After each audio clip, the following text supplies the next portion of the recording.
Hello. Yeah.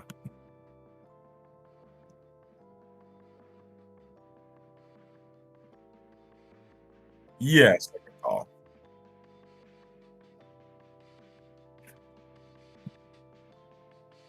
Uh, let's see.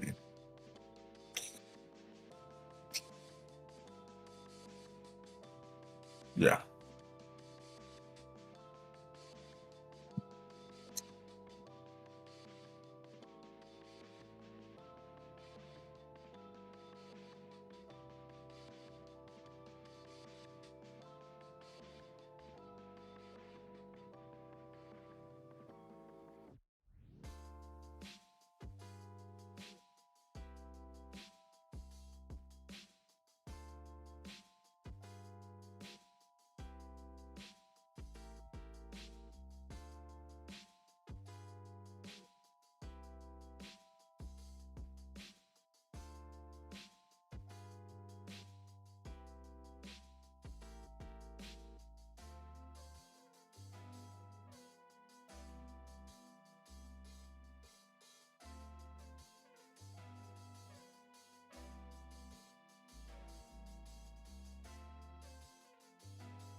Yeah. I mean, you can put something on in the background instead, I guess. Um, Jesus Christ. yeah, I got you. Are you ready? Are you ready to go? Are you ready to go live? You know. I'm live, man. Hey, I'm sending love through the screen, bro. Listen, I already had my crash out. My friends had to console me, so trust me. Uh,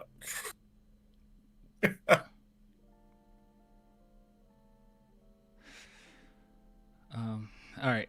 Let me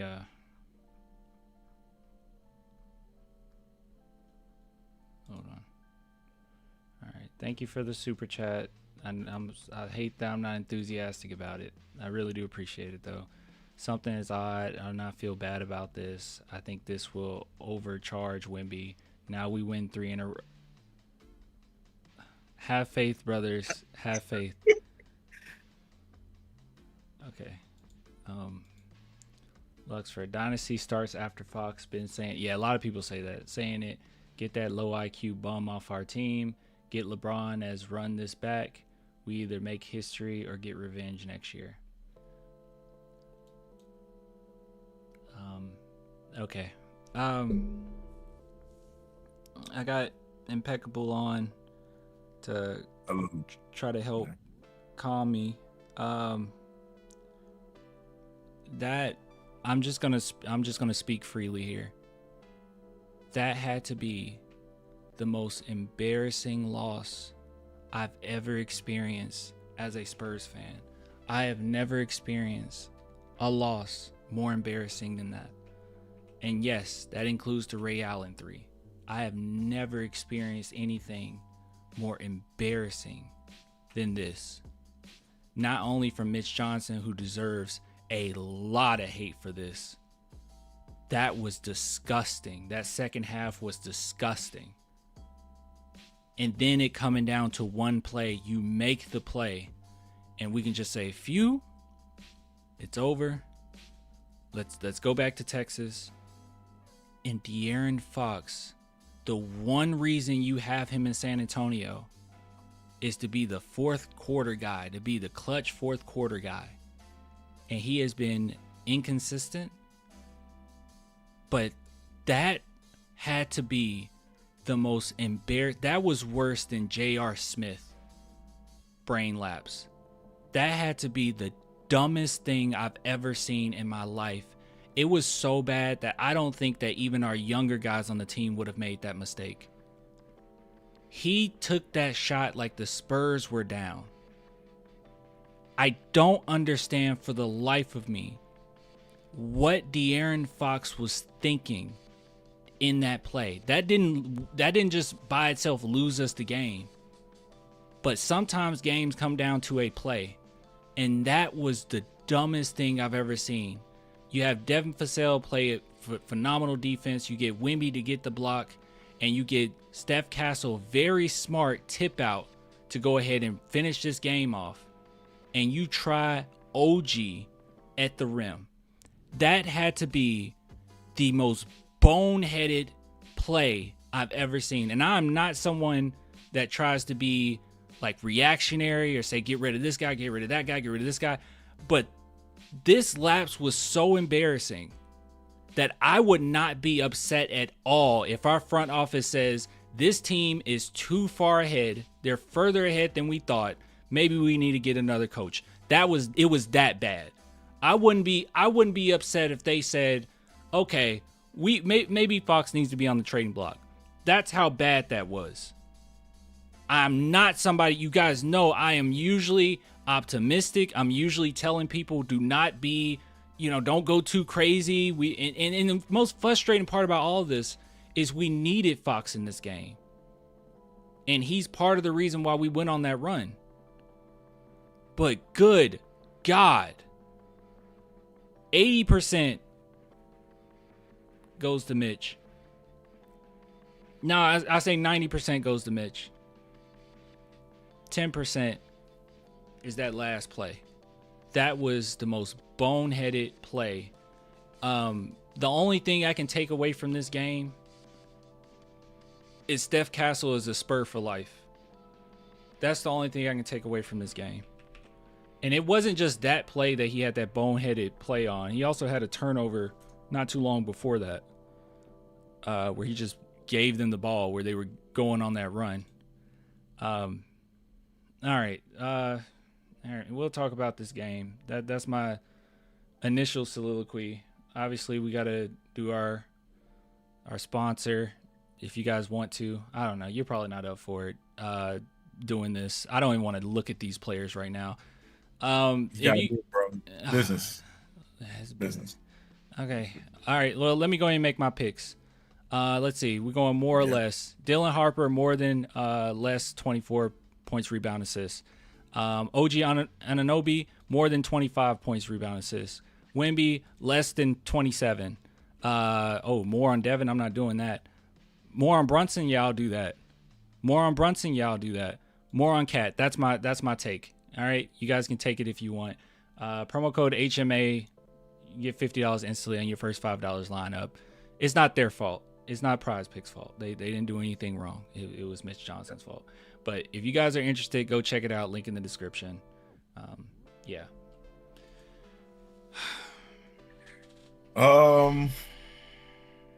Yeah, listen, I have not, me, I have not been the biggest apologist of Mitch Johnson. I very publicly have made my disdain for Mitch as a coach. As a person, he's a good guy. But as a coach, I've made my disdain for Mitch. No. And I think about 90% of this loss 80% of this loss goes on Mitch. 70 to 80% of this loss goes on Mitch. Bad timeout calling, no real defensive game plan, no real offensive set for Victor down the stretch.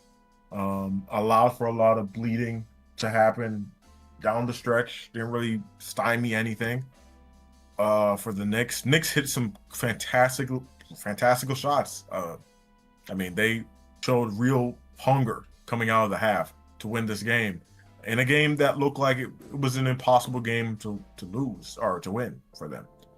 So you have to give hats off to them for hitting shots and showing up a ton of motor and not beating themselves up. After that Hart missed dunk, they could have beaten themselves up and allowed for us to win, and they didn't. That being said, Mitch Johnson, I think that was a fireable game. That's what I'm saying, dude. That's what I'm saying. I am not quick to. Again, I've I'm been not calling either. for Mitch's head. I have been calling for Mitch's head. However, I am not quick to do that because I'm always like, you need to let a guy develop. You need to let a guy who is new to the coaching game kind of become himself, right? And develop into being who he needs to be. The failures that Mitch Johnson has shown in his rookie year as a head coach would not be repeated by very many other rookie head coaches. No. I've heard people say that he's an average head coach. He's an okay head coach. He ended top 3 in coach of the year just because we made the big turnaround. And I'll be honest with you, he is not a he. Is, I have. This is gonna sound kind of crazy, but his career has been saved by Sean Sweeney.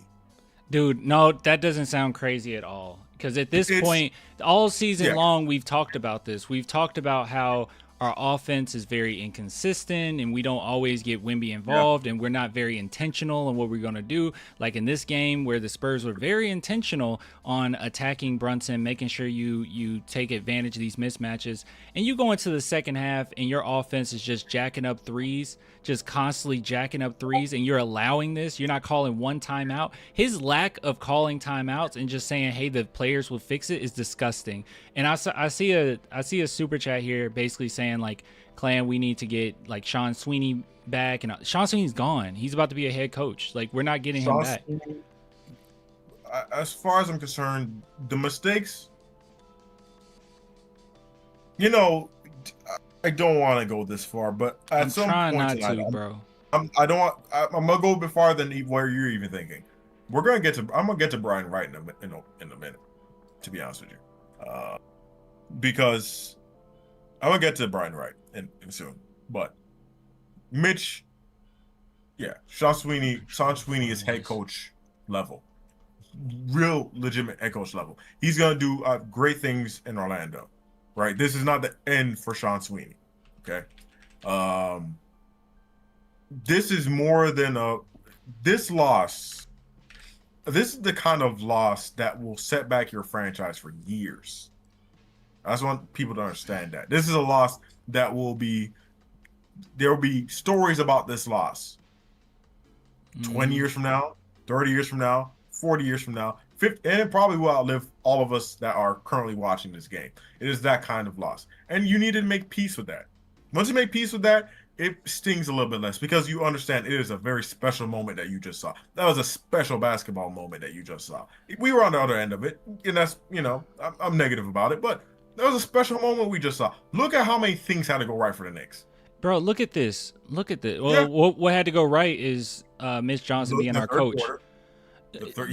Third quarter, 9 minutes 30 seconds on the clock. You're up by how much are we up by at this point? Oh wait, am I on the right? Special moment, man. Listen. Yeah, I understand. It's upsetting, but they didn't listen. No matter how much misexecution we did, they had to hit shots. They had to hit shots. They had to go against Victor Wembanyama defense. They had to get past Stephen Castle defense. They had to do a lot of things. What am I missing here? To win that game. Is this the right play? Is this the right game? This isn't the right game. Am I on the wrong game? I'm on the wrong game, I think. I don't think so. I think this is the wrong game. I think so. What just happened? Well, I'm just saying. I was on the wrong game. Yeah, that was not the right game. I'm going to play by play. Now, look at this third quarter, bro. What had to happen? What had to happen is us just lose it, bro. Hold on. Well, we just abandoned all form of offensive sets. It's that's really what happened. Like I'm with the chat, bro. I don't want to hear about how they just made history, man. Screw that. The San Antonio Spurs, true? Man, we need to bro, we made history being up by 30. Yeah, and look what happened. Listen, I don't want to cope so hard that I'm just gonna reject what I saw. At the same time, look what I saw. 11 minutes 22 seconds. Devin Vassell missed 3. Yep. Hold on. Where can I find? Actually, I probably just need to do missed. If I just say missed, let's just say missed. All right, here we go. Let's see what happened here. So Devin Vassell missed 3-point shot. Victor Wembanyama misses 3-foot jump shot, bank shot. Okay, sure. And then you got, this is when they start making their run, right? Keldon Johnson misses a driving layup. Keldon Johnson misses the tip shot. Keldon Johnson misses a 2-point shot. Julian Champagnie misses a 3-point shot. Dylan Harper misses a 3-point shot. Let's see. What else we got? Devin Vassell misses a 3-point shot. No timeouts, by the way. Keldon Johnson misses a 3-point shot. What else we got? De'Aaron Fox misses a 3-point shot. And before you know it, they're back in the game. Yeah. Just disgusting, bro. Just a disgusting performance. But my thing is, we were still up by 15 going into the fourth. There was no real reason to panic. No reason to feel like, you have to take 53s. Yeah, no, there was no real reason for any of those things. And at the end of the day, this is my thing. Is Mitch Johnson had what we call a coaching disaster class. Worse than a disaster class. A magnum opus of disaster. That is the worst coaching performance in the finals history. Not quite possibly. It's probably the worst coaching performance in finals history. That was basement level. Coaching. That's a fire. That is, like you said, that's a fireable offense. We don't have to be kind about it. That was bad. No, yeah. I'm not good. I'm not being kind about it. Quite frankly, I don't know. Not only is it fireable, I don't know if he should get another job in the league. It was maybe as an assistant coach. Yeah, he should be probably relegated back to assistant coach on like the Pelicans bench. That's the kind of position that he should be in. That's what that showed, because it's not the first time he's done this during this season. No. It's not the first time he's done it in this series. He's done it consistently throughout the season and consistently throughout the playoffs. And when I had talked to a Knicks fan, and I said, the one thing I'm afraid of, I'm not afraid of not one player on the team. I am afraid that Mike Brown is going to outcoach Mitch Johnson in close games, and that's going to be the reason why we end up losing this championship. I didn't think it was going to be this bad. I didn't think it was possible. I didn't think it was possible for them to come back when we're up by 30. I was like, as long as the Spurs keep their foot on the gas, we should be fine. But they did not. He allowed this young team to jack up shots like we were down by 30. It was so disgusting for him to allow that.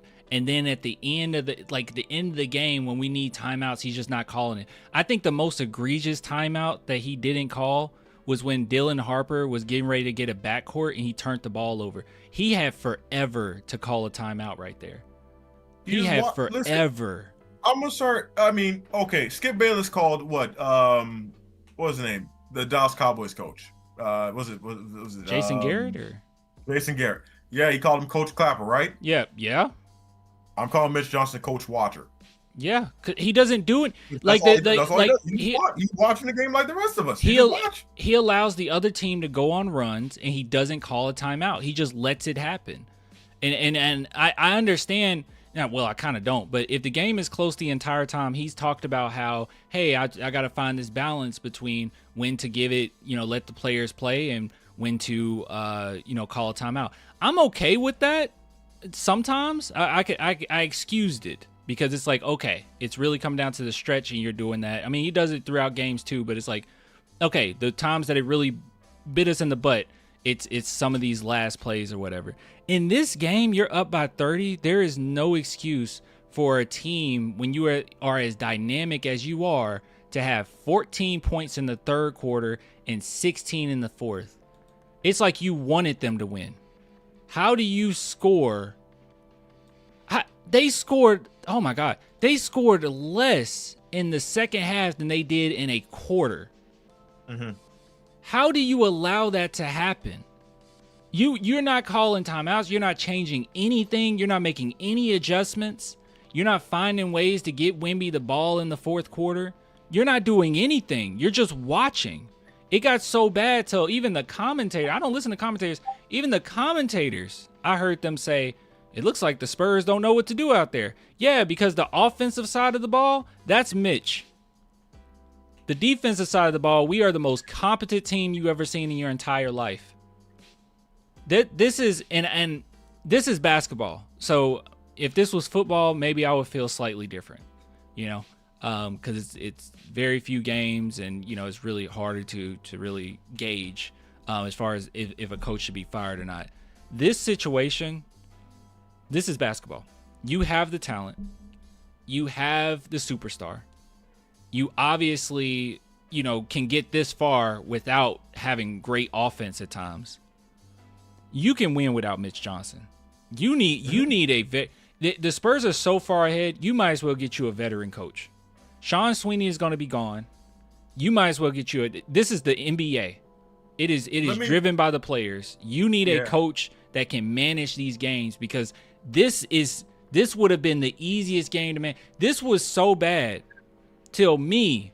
I'm not one of those people that's arrogant. Like I could do a better job.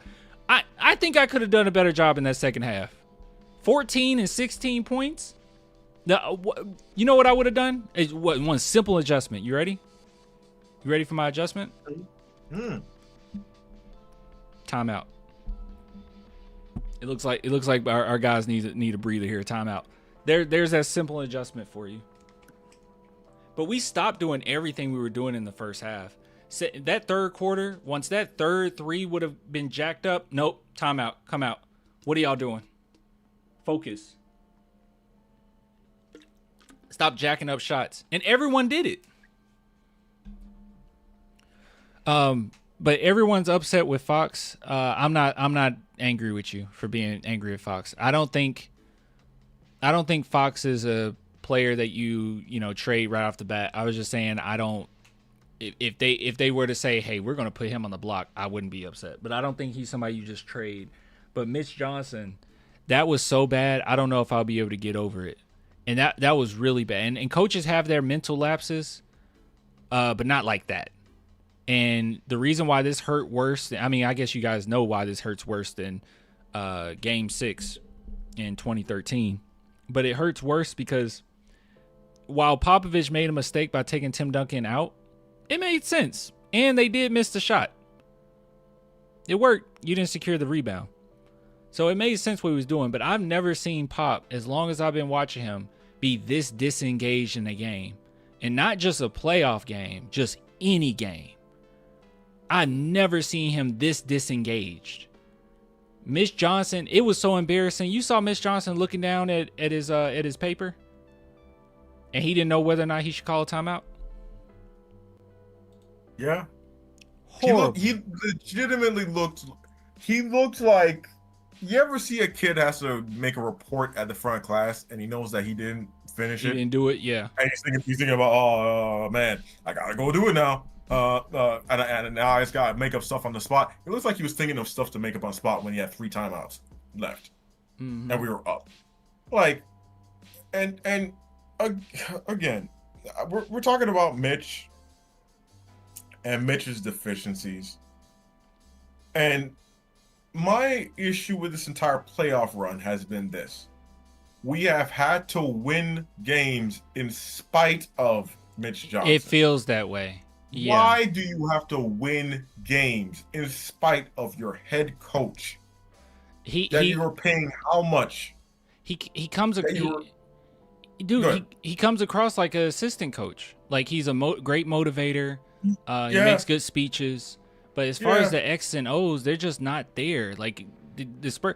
And the one thing that really bothers me and it worried me in just in the playoffs in general, I was so happy we got this far, is I was worried about in-game adjustments, because I know that the Spurs do a phenomenal job of looking at the tape, fixing it in the next game. They don't make the same mistakes.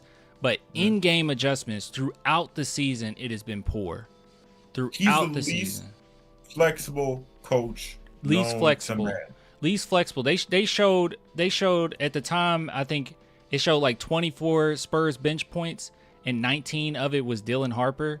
Like, how in the world did Harrison Barnes go from starting a big chunk of your season to you're not able to utilize him whatsoever? How does that happen? I was very on the like not on the fence. I was very much so in favor of Harrison Barnes being out of the starting lineup. I kept saying that, but I didn't expect Harrison Barnes not to play at all. Now he's unplayable. Now Carter Bryant, he hits a 3 for you, 2 for 3 from the field, and he gets 5 minutes. Luke Cornett gets 4. Wait, like no creativity whatsoever on how to use these guys. None. You couldn't use Harrison Barnes in this game. When our guys were really just jacking up shots, you don't think a veteran presence would have been good to throw out there for a second to calm things down? Not at all. Just keep doing the same thing. It's gonna work. The process is gonna work. The process is gonna work. And what's funny, you mentioned Jason Garrett, my boy. The one thing about Jason Garrett, he just did the same thing every single time, and you would win in spite of him. It was just the same offensively, the same thing. You're gonna get to Marco Murray, you're gonna run it down their throat, and then we're gonna toss it up to Dez Bryant. Throw it up, throw it up to Dez Bryant. They're focused on the run. Keep it simple. And once you got to the playoffs, what happened? You win a game. Yeah. And I'm saying this with my whole heart. I don't want to be afraid. I don't think the Spurs should be afraid of this. Yes, you got this far with Mitch. You got all the way to the finals. Game 4 of the finals, in fact. You got this far. But that performance was so poor, and there's so much talent on this team, and you're about to get some more talent. You really need a power forward. You're about to get some more talent. You don't need to waste any time with this. I mean, I know he's a young coach, first year. I get it. Most people are gonna say don't do anything. Just keep. I don't see how you see this, and you let that go. I mean, let what go? Let what go? Yeah. I've seen players crucified for less. I've seen coaches. Yeah. Yeah. What? Yeah. I've seen Mike Brown get fired for less. Yeah. Mike Brown, the coach that's out coaching, I've seen him crucified for less. Yeah. Let go. The only reason why we're talking about this let go nonsense is because we're the San Antonio Spurs and we tend to just let things go. Yeah. Because we're nice. We're nice. And everybody needs a chance. Yeah. Let what go. If it was any other franchise, they'd be thinking about it. You want to know somebody who's never done this, even with his disasters in the playoffs? Coach Spo's never done this. No. You want to know why he's had a job this entire time? Because guess what? His losses are competent. Mm-hmm. They're competent L's. Mitch Johnson's L's are not competent L's. Mind you, I'm not going to fully blame Mitch Johnson for this loss because a good lump of the blame needs to go towards other people. It's just a pattern. That's all it is. You can go back to even if you want to just talk about the playoffs, it's been a pattern. You can go back to the Timberwolves in game 1 where he didn't call a timeout at the very end and he just ended up letting Julian Champagnie, who's infamous by the way for not finishing off games, take the shot at the end. Or you can go to what's the other play? Actually, this series, you can go to game 2 where Wemby turned the ball over at the end. There should have been a timeout after that rebound. No one was on the same page because we saw Keldon Johnson pointing to give it to De'Aaron Fox. Wemby was thinking to give it to Castle, and Castle is thinking to get down the court. And you see Mitch Johnson saying push the pace. No one's on the right page there.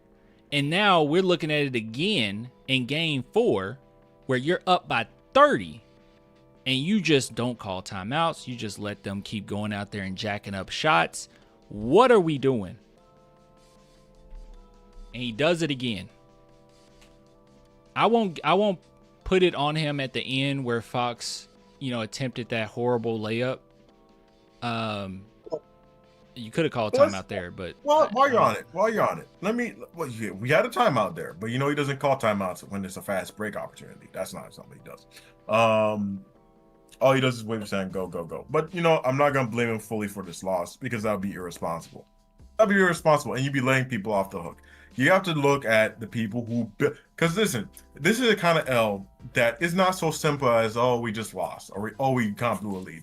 There are going to be dissections of this loss.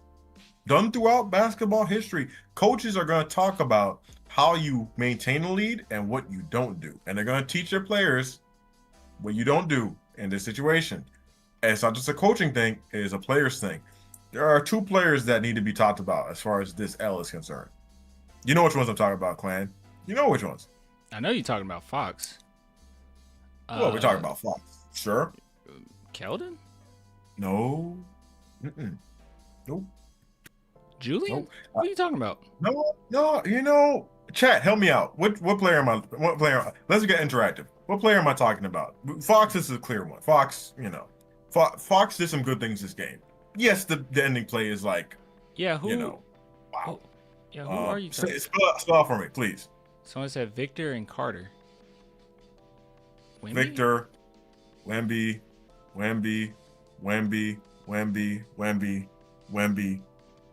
Johnson, Vassell, Wemby, Castle, Devin, Wemby, Cornette, Champagne.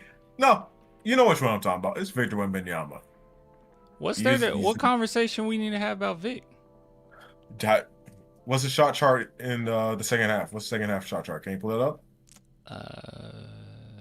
Where do I go here? Can we talk about? Let's talk about that. Let's talk about what happened in the second half. I think that needs to be talked about. Because if you don't talk about that, then I don't know what you talk about. Respect to, of course, I respected what we're going to talk about. We're going to talk about the De'Aaron Fox, but me and talk about shot chart in the second half. What's wrong with?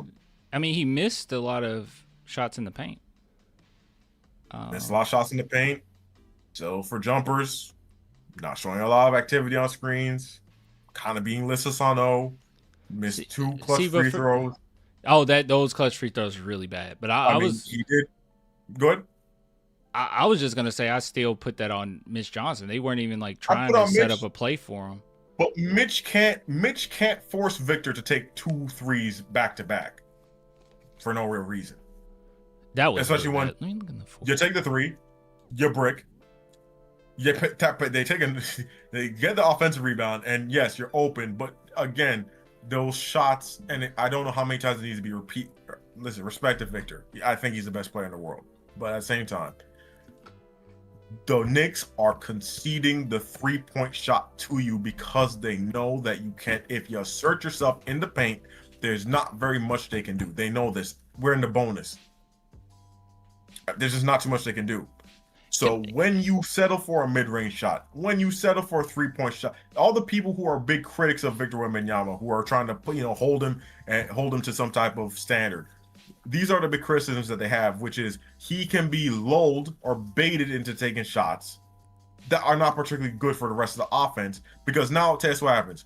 You take that 3, it puts your team in a position of what? Who's going to catch the offensive rebound if it misses? If it misses, who's going to catch the offensive rebound?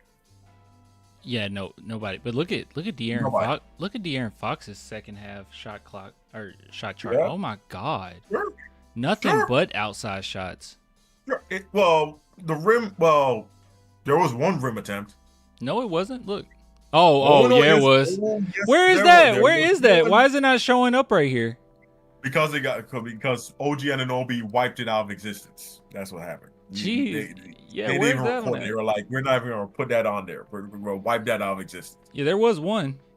There was one. Yeah, I remember that one. Victor looked like he was on. When's our next game? Let me say this. Victor Wembanyama is. Yeah. I mean, obviously you know this, and you'll say it too. Like you'll.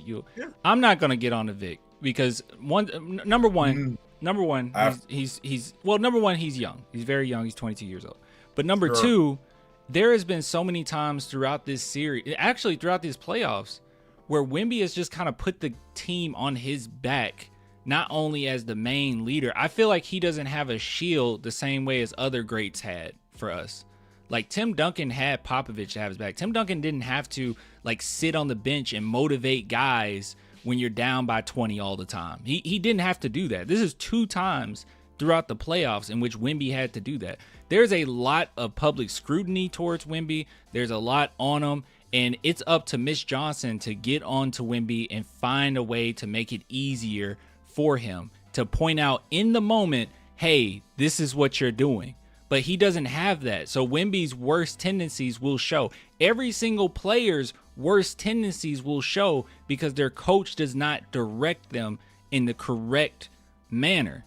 That's why I just can't get onto Wemby necessarily for this, because I mean, yeah, this is horrible. Like, Wemby, be more aggressive. Wemby, be more aggressive. But at the same time, it's like, dude, the whole team is falling apart. Why is it always on Wemby to have to fix all this? He's 22. Well, here's the thing. And here's the thing. Is I can't, as much as I would love to make that excuse for Victor, and I get making that excuse for Victor, Nikola Jokic doesn't have that excuse. Shai Gilgeous-Alexander never had that excuse. James Harden never had that excuse. They weren't winning. They weren't winning it. They weren't winning at this level at their age. Not at the age, but at the same time, age is only going to be a thing. We don't bring up his age when we're talking about him as best player in the world, do we? We bring it up as a positive. It's like it's crazy. Yeah, it's crazy. I'm not gonna use that as an excuse all of a sudden. It can't be a two-way. Oh yeah, well, tell us what, he's 22. So when the pushing gets hard, and mind you, I understand that, and I'm willing to accept that. Yeah, he's just 22, but at the same time, 22 is not a full excuse for why certain things happen. Certain things happen. 22 is an excuse, as in, like, yeah, he's young and like, and again, he's 22 in the way that your coach is supposed to kind of call things and know that you're 22 and help you steer the ship when you are too young to do it, which Mitch Johnson isn't doing. So I'm not trying to like crucify Vic fully, but like, yes, Vic is a big reason why this did happen. Again, but Vic did not get rest in the second half, really. He didn't. Kornet had 4 minutes. Like it gets to a point, bro, where it's like it all comes down to just coaching. Like, I understand. I'm fully on board. Like, we can point out, but I'm not gonna get onto Wemby the same way I would Fox for that mental lapse at the end. Granted, I'm like I said, I already said it's over 80% on. I am fully in on. Holding Mitch most accountable for the vast majority of this. Yeah. I already said I think he's 80% responsible for this. I'm not even really blaming Victor Fordell. No. I mean, because dang, bro, Wemby helped you go up by 30. I mean, we were dissecting them. It's the second half, and I get it. There was a lot of time where you probably should play court. It's fine. De'Aaron Fox. Let's talk about Fox. Let's talk about Foxy. Horrible, bro. Because I'm not really blaming Vic fully. No, I'm not. Fox, it's a make or miss league, bro. You know this. You've heard that term how many times? It's a make or miss league. Yeah. Fox did a lot of good things this game, I think. Of course he did. He did. He did a lot of good things. The the third quarter too. The last quarter. You remember those 2 turnovers he had back to back? Dude, I was losing it. That was bad. That was bad. And me personally, I thought that's when we should call the timeout, because I was like, okay, we really just don't have no kind of offensive game plan now, because these are like obvious turnovers. Yeah. Thinking that we need to call it now. We don't call it now. And again, I had somebody message me privately saying that Mitch Johnson is a good game prep guy. I do think he's a good game prep guy. I think Mitch Johnson struggles very much so with the in-game adjustments and everything in-game, which is why I think he's an assistant coach. It's not. Yeah. I think by virtue of that, I would prefer somebody who is better at the in-game adjustments, because that is really what you need a coach for, is knowing things to do on the fly. Mm-hmm. And he's shown that he is so far behind the curve as far as the in-game stuff that I think he's still an assistant coach. Dude, that's just a head coach. Dude, coaches would die for the opportunity to be coaching Wembanyama right now. I think this is one of those moments where the Spurs really need to be cutthroat with this offseason. Because like you said, he's a great prep guy. Kind of what I was saying earlier is that I believe that the Spurs game to game is going to make the right adjustments. And funny enough, that's why in all of these games against the Knicks, the Spurs start off so good. They start off so good. They get a nice little lead. And then as the game winds down and Knicks start to make adjustments, then that's when we fall apart. That there's a reason for that. It's because in game he doesn't make adjustments. And every single time you see them talk about, what did you do in the second half? And what did you talk about at halftime? Oh, just trusting the process. Keep doing what we're doing. You got to keep trusting the process. And he's great with, and that's the thing. He's great with speeches. He's great with making sure they do the little details, like showing effort every single game. I haven't seen one game in which a Mitch Johnson team didn't show effort. I mean, maybe a couple, but that's literally it all season. But when it comes to coaching and managing a game and knowing when, knowing your players' tendencies, and it's a lot to process at once, his processing is horrible. And game 1 and 2 showed it. Game 3, we were saved. And this was the most embarrassing, in-your-face moment. This could be a blessing and a curse, what we just saw. Because this, I don't know if this is going to get fixed in a season. Fixing what? I don't know if it's coaching, as far as coaching. I don't know if he's going to be able to fix this in a season. Like, this is bad.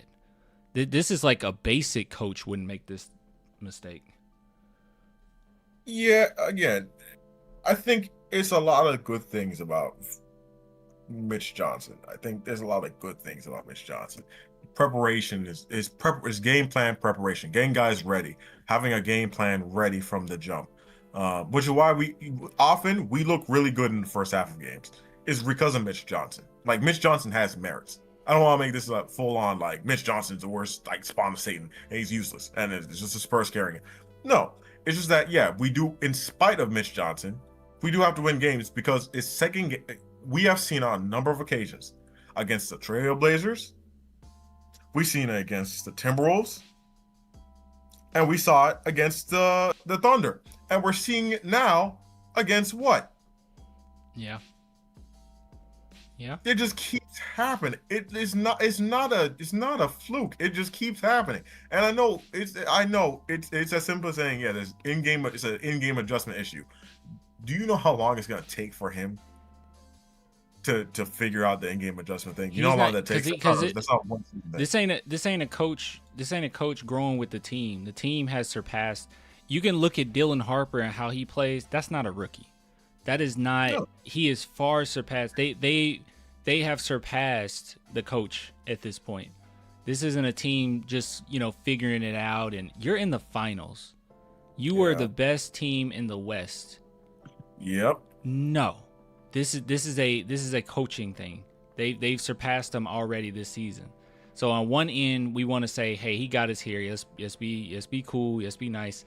But I would say, I think it's more of Sean Sweeney and the players, honestly, that kind of got us here. The maturity of Wemby and the maturity of Dylan Harper. And he's done a really great job throughout. I won't just be like, oh, he was just trash. But, I don't know, man. It's a personality thing, too, with the guys. I don't think Mitch Johnson needs to leave San Antonio. I will even concede that and kind of walk that back. I don't think he needs to leave San Antonio, but I do think there needs to be somebody else at the helm. How can I put this? You think he takes that? You think he would take that? Just be a. I don't know if he takes it, but at the same time, listen, at the end of the day, being a coach at the NBA level is a hard job, man. It's a hard job and it's a thankless job.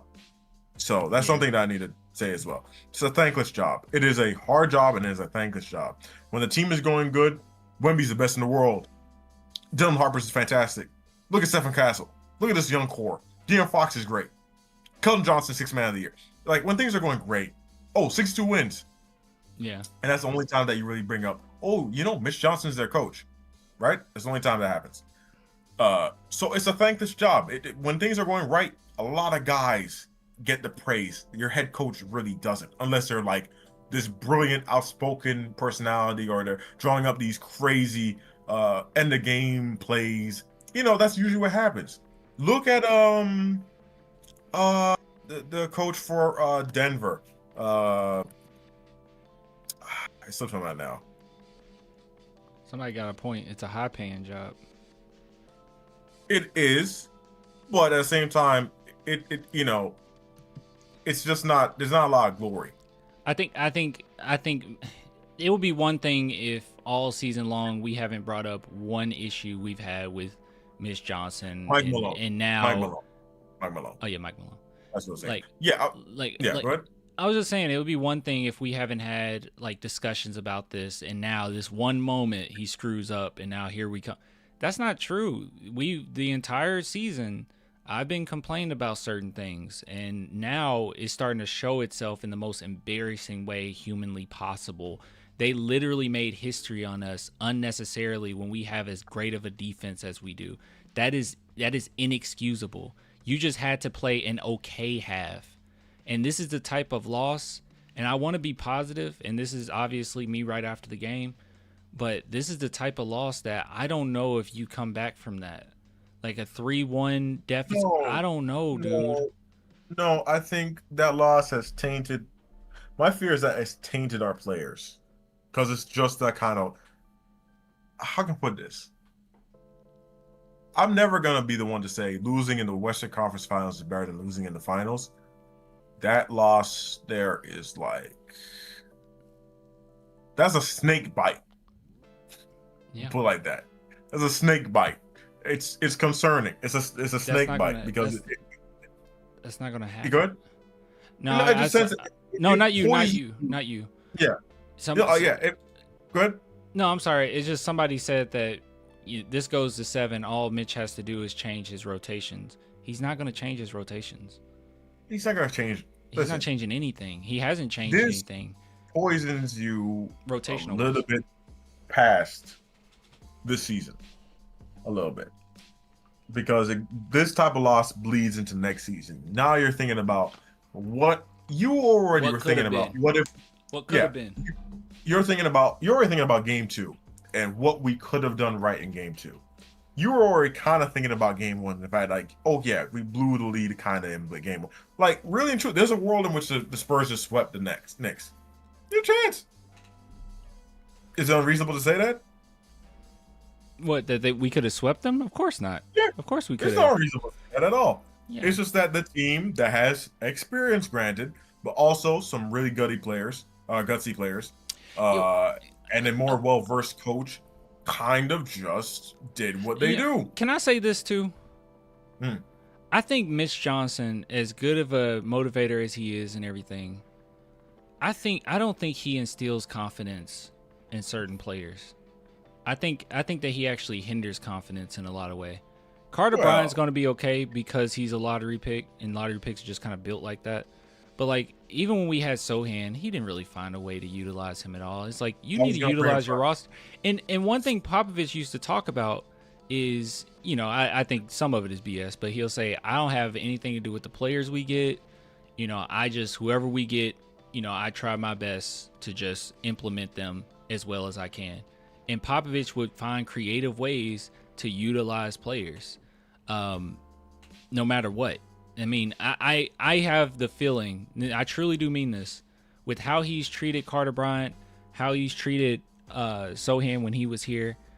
I would not be surprised if he had Derek White would not be Derek White who he is today. I don't know if he would be able to use him. He might not be in the rotation. I don't think he can't use people. I just don't think Mitch Johnson, again, these are young coach problems. He doesn't know how to optimize anybody yet. And I think he will learn as time goes along. But that's the crazy thing. We don't have time for that. We do. I mean, the guys are young. It's just that you don't have to. How can I put this? Somebody said to me before the season started, they were concerned about our front office because they were like, I don't know if you guys are doing enough to like optimize Wemby because it feels like he's ready to do stuff now, and there's you could put some pieces around him now and whole 9 yards. I was like, I'm not really listening to that because we have a bunch of like younger players anyways, and the roster's not is we have the youngest finals roster like besides like the 77 Blazers, I think. Like we are a young team. We don't have to really rush anything. You get into a position like this and you're kind of like, Yeah. maybe. And So then like I so guess this is the time we talk about it, right? Or did well, you want to talk about Did you want to talk about Keldon Johnson first? well, I was just gonna respond to one. Somebody said, hopefully this does what the 2013 season did. It's like, guys, that That team was was full of vets. It was yeah. established. You had Popovich. They knew what they wanted to do, and they were gonna do it to the best of their ability. This team has been quite inconsistent as far as what we're going to do offensively. We should have been, and it's the simple things too. We should have been attacking Brunson from the jump. Game 1 and 2, we didn't do that. We didn't attack him at all. We just allow him to wander out there, and then they get all the benefits from his offense.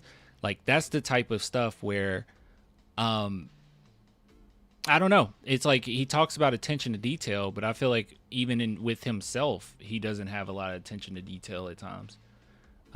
So I don't want to say that that's like a 2013. I think the Spurs will need a pretty decent shift. If I'm being real, I think it will I be mean, okay. a pretty decent shift. Wait a second. Okay, so let me just say this: the series is not over. It's not over. It's not over. I know nobody's gonna like me saying that. I know that I'm gonna get stoned. I'm gonna get booed for saying that. It's not over. It's not. I'm just don't look at the camera like that. It's not over. Don't do that. It's not over. There are still other games to be played. The season's not over. You know, we still have a Popovich lambasting that we're gonna have to experience. It's good. I would pay to be in the room to hear the lambasting that Popovich would do.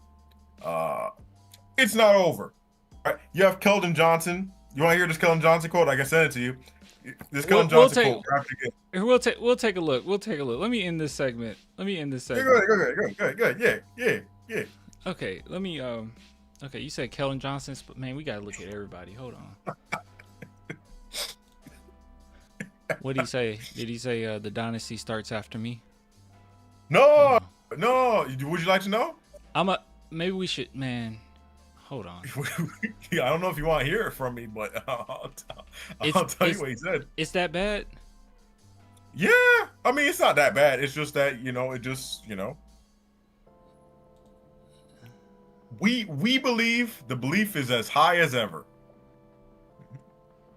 High as ever? Yeah. It can't be higher than this? It wasn't higher than this? No. Was it higher than this after the first half? No, this is the highest it's ever been. Yeah. Yup. I gotta take a look at this post game. Hold on. Go ahead. We gotta. Are we starting with Mitch?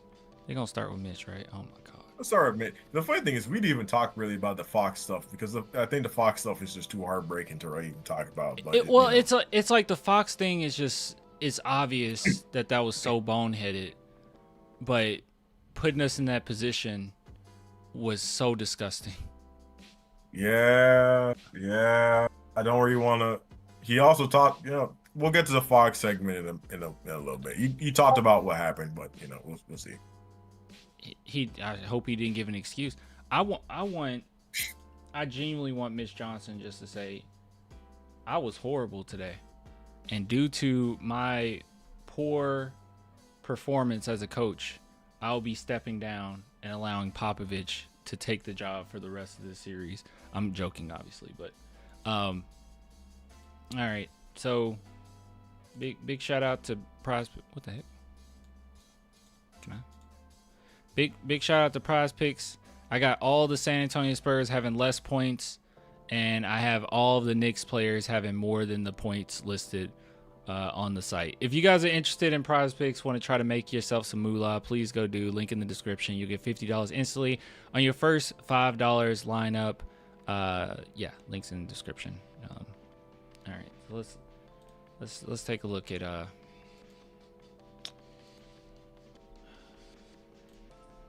right. drinking that. What he so comfortable about? Respect Mitch. Respect Mitch. I don't like what he's doing. That's Big Mitch. Respect it. Morning, San Antonio Express News. The 30 points in the second half. What went wrong? This is so embarrassing. You can hear them in the background celebrate. This is so embarrassing, Mitch Johnson. Oh my God, dude! You can hear them in the background having a good time. It's a parade in their city, you know. Yo, dude, we let them do this. They're jumping us in the streets, and we let this happen. In your mind? I mean, obviously a few things. To score 30 points in a half. We got away from what got us the 76 points in the first half, just in terms of putting pressure on the rim, rolling after screens, running, continuing to find the paint, whether it's for ourselves or for a teammate. We got on our heels and, miss some shots, and then, you don't get as many free throws and high percentage looks when you play on your heels like that. Second row on the right, Mike. Impeccable. Mm-hmm. This didn't happen in like a 7, 8, 9 minute stretch. He's like talking as if this happened in an 8-minute stretch where it's like, you get on your heels, you start making bad shots. This happened you had an entire quarter and a half to fix this. What do you mean that, you're just on you get yourself, you're on your heels, you're playing what are you talking about? Holy bro. Coach Michael Wright, ESPN. Hey, this has been if there's a bright side to this, you want me to give it to you? I don't know, man. I don't know if I want to feel angry right now or I want to feel hopeful. There's a bright side. Watch. There's a bright side to this. Okay. The bright side is this. I'm getting trolled in the comment section. It's all right. It's all right. Chat, listen to me. There's a bright side to this. The Knicks think they have broken us, and they might have. They might have. They think that we are broken and that we're mentally out of it. This is exactly what they want us to think. We can't let them blitz us in Game 5. No, can't let them blitz you in Game 5. They legitimately think that's it. They think they won the series tonight, quite frankly, and they might have.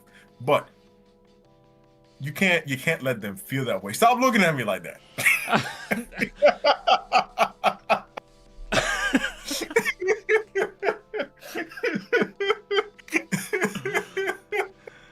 Man, I love you, man. I love you. You're a really great friend of mine. But you've been hitting that pen before. No, y'all listen. Now we're in their heads because now they're confident. It looked real good. It looked real good tonight. In what world? Yeah. I'm in your head. Damn me that bad. You looked real good tonight. I'll tell you. In what world does giving them confidence help? We took their heart out, and they immediately took our like. Let's listen to Mitch. He gonna explain to us what went wrong, in the entire second half when we scored 16 and then 14 points, or was it 14 and then 16 points? I think he made enough adjustments where we scored 2 extra points in the fourth quarter. Actually, great coaching masterclass. A season like the regular season and the playoffs has been just full of a lot of lessons for you guys. Where does this one fall? Yeah, I mean, at the top of the list, just in terms of obviously the circumstances and the stakes of what we're playing for, and to put as much good work into that first half as we did and get the lead that we had and not finish the job is fourth row second, to say the least. Fourth row second seat. Mitch, Nate Ryan, CBS San Antonio. At what point tonight did you feel like the momentum started to become a little too much to overcome? By the way, he allowed like 3 separate 8-0 runs and didn't call a timeout in those runs. He's so I mean, honestly, so we felt the heartbreaking. momentum. This Oh, is he's rough, so ain't it? heartbreaking. This is rough, Yeah, he's bro. he's such a heartbreaking individual. I don't know what to say. Yeah. Too much to overcome. I didn't feel that until the clock hit zeros. I mean, there was times where, again, I felt part of that third quarter, and then some part probably early mid in the fourth quarter again, where we got away from playing the brand of basketball, got us the lead, and then you saw the at times aggressiveness and the just conviction that we played with early on dissipate a little bit, and they made some shots, and that's where you felt the momentum a little bit. We just needed a few more tough-minded plays to finish the job. Second row on the right. A few more tough-minded plays to finish the job. How about you just call a play? How about we don't need a tough-minded play? Maybe we don't need it to go down to Steph Castle in game 3 hitting a huge 3 at the end and having to knock down 2 free throws. Maybe it doesn't have to go down that. Maybe you should just run a play. Run a play. Maybe it doesn't have to be a tough play. How about we just run a play instead of ISO, tween, 3. Mike. Mitch, Mike Finger, San Antonio Express News. The 2 quick trips to the bench that Victor had in the first half with you guys with a big lead. Did you feel like, I guess, what was the thought process behind that? Do you feel like there wasn't a chance to get him more of a break early on? Yeah, no, he just kind of played his normal stint. I mean, he had a few more minutes tonight because we were trying to put the game away, but well, you can't put the game away when. How in the world? Hold on, bro. This is another thing. This is coaching malpractice. How does Victor Wembanyama in a 30-point differential in the game with 44 minutes?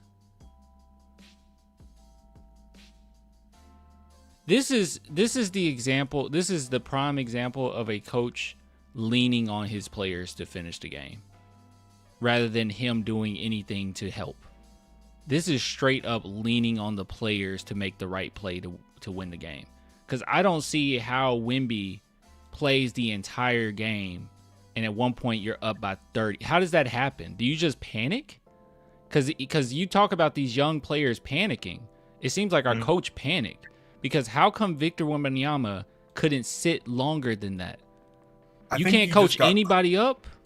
I think you just got comfortable, to be honest with you. I think that's what happened. You got comfortable. Vic's in the game. We're going to be okay. Yeah, but once Vic is in the game, everything is all right. Yeah, everything's okay. Vic's in the game. Everything's going to be all right. You can't put Cornette in because Cornette might give up a run. So you can't put Cornette in. Can't put Bismack Biyombo in because he's an assistant coach at this point. You can't put in Mason Plumlee because what's Mason Plumlee doing on basketball court in 2020? You can't put out Kelly Olynyk because what you gonna do? What's he gonna do? He might hit a 3. Carter Bryant can't play more than 5 minutes. Like this is an incredible amount of comfortability for you to play Victor Wembanyama nearly the entire game and get him just a couple minutes of rest. This is why I couldn't really get onto him. Because, like, how do you have a 30-point differential and Wemby plays 44 minutes? That should not happen. That should not happen. I don't understand that for the life of me. And look at what Mitch. Oh my God! Look what Mike Brown did. He just wore us down. He played everybody. Sohan got some minutes, which I mean they kind of had to. They were kind of forced into that. But he gets minutes. How do you say his name? Hukporty? Hukporty gets Ariel minutes. Hukporty. Jordan Clarkson gets minutes. Shamet Alvarado gets minutes. Miles McBride gets minutes. Mitchell Robinson gets minutes. And we're the ones with a 40 or 30 point lead. And nobody plays off of our bench. That's disgusting. Yeah, with two days after this and what was at stake. I'll go so far. It's shameful. To win the game. Shameful. Try to put it away. Shameful. Last row, Mark. Coach, anyway, just to describe how painful this is, this loss, and what did you say to your team afterwards? I mean, painful again, yeah, because we played so well. So that's a game where you sit there and you say, you know, you had the type of first half you had, and you shot the ball decent, you played a pretty clean game, and then just kind of didn't finish the job and stop putting the energy in the right spots that got you that lead. And what we're playing for now, you know, we got to go home in 2 days and approach it the same way. We got one game that we got to win, and we got to win that game in 2 days, and we got to be more consistent and more tough-mindedness and finish the job and finish stronger at the end. First row middle. Hey, Coach. Fifi Frimpong, New York Daily How do you play with me 44? Okay. News. It looked like the game really turned well for you guys in the first quarter after Towns came out the game. Just what did you like in the looks that your team got from there, and then what did you see for you to make that challenge on him that got on the second foul? I'm sorry, you couldn't hear me. How much did you like your team's looks with Towns off the floor, and then what did you guys see on your end to call that challenge that got his second foul? Yeah, I mean, I think he grabbed Victor or hooked him or something, but there was something there that there was an approximate foul, and if it wasn't, felt like Victor at least had a clean block, so that's why we challenged it. And What Mitch should have took away from that first half, rather than let's not change anything, should have been let's try to get more free throws as much as humanly possible. You should have focused. You should have focused in on what you were lacking in that first half, and it was free throws. I think we had like 6 free throw attempts in the first half. Like, you should have focused in on that.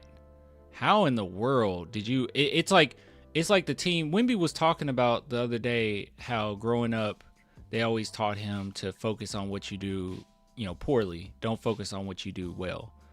And in this game, like, I understand we were shooting exceptionally well from 3. That wasn't going to keep up. You're shooting so well from 3. But what you should have said was, guys, we gotta get to that line. We gotta keep that pressure on them, get to that line. But you allowed them to take like 7, 8 threes in a row. It was just back to back to back to back to back. No timeout. That is bad. And I don't want to sit here and listen to you talk about how we should have just played tougher. We for real? And yeah, I mean, it's a pretty clear picture if you watch the game in terms of what we did in the first half and why we scored so many points. It was pace, it was finding the paint, it was passing the ball to your teammate, it was taking good shots, and the second half was opposite of that. So, yeah, I mean, it's 76 points, 1 half. Yes, the team is good enough to win 3 in a row. It's just, look, we're in the moment. And that's extraordinarily hard, and it's only been done once. Yeah. And it was done by a very seasoned player in LeBron James. Mind you, LeBron James had to get another coach fired for him to be in that position. In 30, that's a stark difference, and a lot of surface level things. You don't get to peel too many layers and dig too deep to find some differences. First row, Matt. Yeah, Matt Guzman, Spurs on the side. Coach, what did you see on the final play? What was the first intended look there, and what kind of, I guess, messed up the inbound pass to kind of get that on? I didn't get it clear. And that last play as well, while it was a well drawn up play and it would have worked, didn't we have Dylan Harper inbounding the ball? Yeah. And hasn't Dylan Harper been notorious for being bad in inbounding passes? I feel like this playoffs we had almost the exact same thing go awry, where he threw it too short for Steph Castle, or I don't know if it was it an inbounds pass? It was a pass to try to win it, and it was really short. Why would you lean on him to do that? This playoff run has been all about patterns and cycles, and the unfortunate part of our losses is that they are cyclical. They have a pattern to them. The nature of them is very similar. We had losses like this against the Wolves, and we had losses like this against the Thunder too. It was not, granted, it wasn't as bad as this, but we've had similar losses. No, am I wrong about that? No, you're right. And I think I think a lot of it comes down to lack of creativity. I honestly was thinking in my head, I was like, you know what Popovich would probably do here? He probably would have put in Carter and had Carter be the one, and maybe have Steph Castle be the one to pass it. He probably would have done something like that. It would have been something you did not see coming. Yeah, we have more than one above the rim threat. We do. It's not just Vic and Castle. There's other people that can finish the lob. It's just Yeah, it would have been something. Pop would have done something. And the thing is, it would have. Here's the thing: if it was somebody, I'm not blaming Dylan for this. He's a rookie. I'm not really gonna blame him for this. But like, it was a good play because Castle was open. We did get open. It's just that he's been a bad inbounder and he's not been good at that type of play. So you would prefer if it was somebody else making the inbound play. I don't know. Again, I don't even know how many times we practiced that play in practice. I'd be curious to know because we do. It's not the first time I've seen it ran, and it has yet to really work in the playoffs. Mm-hmm. You know. Yeah, not putting it. I'm kind of curious. Yeah, horrible, bro. You see, no effing excuse. We've never gave up a 30-point lead and lost. Never. Nobody has. Nobody has. Sure, this is the greatest comeback probably in a finals period. No, it is the greatest comeback in the finals. Horrible. And it's probably I'm not gonna get into superlative talk. I'm not gonna move for it, but you get it. Yeah. Victor for Steph, and then Vic was running off, and Dylan had in his vision, whether it was Steph at the rim or Victor running to get a shot over his right shoulder, and obviously we didn't get the pass where we wanted to. On OG's tip in, was that just a great play by him come swooping in, or did you see a breakdown on blocking out on that? Both. Yeah, I think Dylan Harper could have boxed him out. First row on the left. Tom Petrini, 7 Black Coffee Hour. Coach, when you have a game like this, you're up almost 30, and now you're down 3-1 instead of 2-2. The emotions obviously are going to be really tough. How do you help the guys refocus as you head back to San Antonio? Told them to feel the emotion tonight because they're competitive, and that's unhumanly possible to not. And tomorrow, take all the emotion out. They better be ready to play in 2 days and win. Let's go fourth row on the right, DA. Mitch, this is new territory for everybody in terms of what just happened. I just wonder, what are you drawing from what this team's been around the last couple of years to kind of get them back to an equilibrium where they can try to put this by the side and get ready for Game 5? Yeah, I think, again, we have 2 days to put everything we have into that game. That's the only game that matters. And, by no means am I not acknowledging the Knicks and what they've done and give them credit for playing good basketball, but we feel like we've decided the outcome of all 4 games. And we need to be better in the next game. Oh, we have? Mm-hmm. Dude, this is so frustrating because literally, because even with the Thunder, it's like if the Thunder had better coaching, I don't know if we take that series, bro. No. Nah, because their coach is young too. Well, Coach Daniel is fantastic. He's already won a championship with them. If not for Victor's overperformance, I don't want to say overperformance, but his fantastic performances, a bunch of those games, we would have lost in 6 if it was average Victor. That was not average Victor. That was far and beyond Victor. Yeah. Right. That's what we saw. So I would even put on their coaching. No, Coach Dan has already proven enough. He had them on pace to win over 70 to some games this season before injuries. I won't put it on him. I'm not gonna put that on him, really. He did the best with what he had, and he only lost Game 7 by how many points? What was 6? Mm-hmm. Okay, not too bad. Mitch, on the other hand, I'm not gonna talk about Mitch. I'm good. Yeah. Last question, Jared in the back. Jared Weiss, The Athletic. Obviously, your three-point shooting was great in the first half, cold in the second half. At a certain point, what did you try to do to change the flow of the offense when the shots were going down to create looks you thought might be more efficient? The same thing we've always done. It's just we need to continue to put pressure on the rim and touch the paint and crash because you don't always make even the best three-point looks. We missed some really good shots in the second half, and so you have to continue to be tough-minded enough to play the brand of basketball regardless of the outcome or what the score is, and we did a really good job of that in the first half and not a good job of that at all in the second half. Thank you, Coach. I don't know what I'm supposed to take from any of that. Absolute garbage. That's what I take from it. I don't know what to say. You get any Bad. thoughts on what Mastermind Mitch Johnson just said? It's bad, man. It's bad. The vibes are bad. The vibes are bad. The vibes are not good. There's nothing really to take away from that post-game interview besides L vibes. And I don't want to hear how. Well, what do you do differently when your threes aren't going? Well, we always do.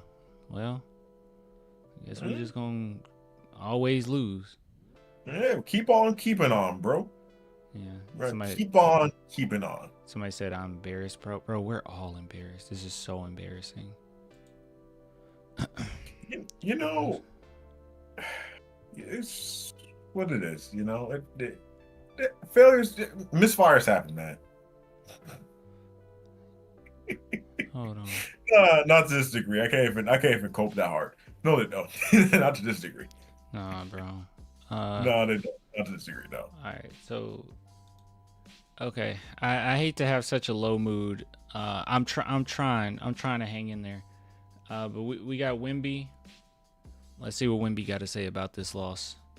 God, this gave me such a headache, bro. I hated this game, bro. I can't believe they did that. Wait, where am I going? Shout out to Prize Picks.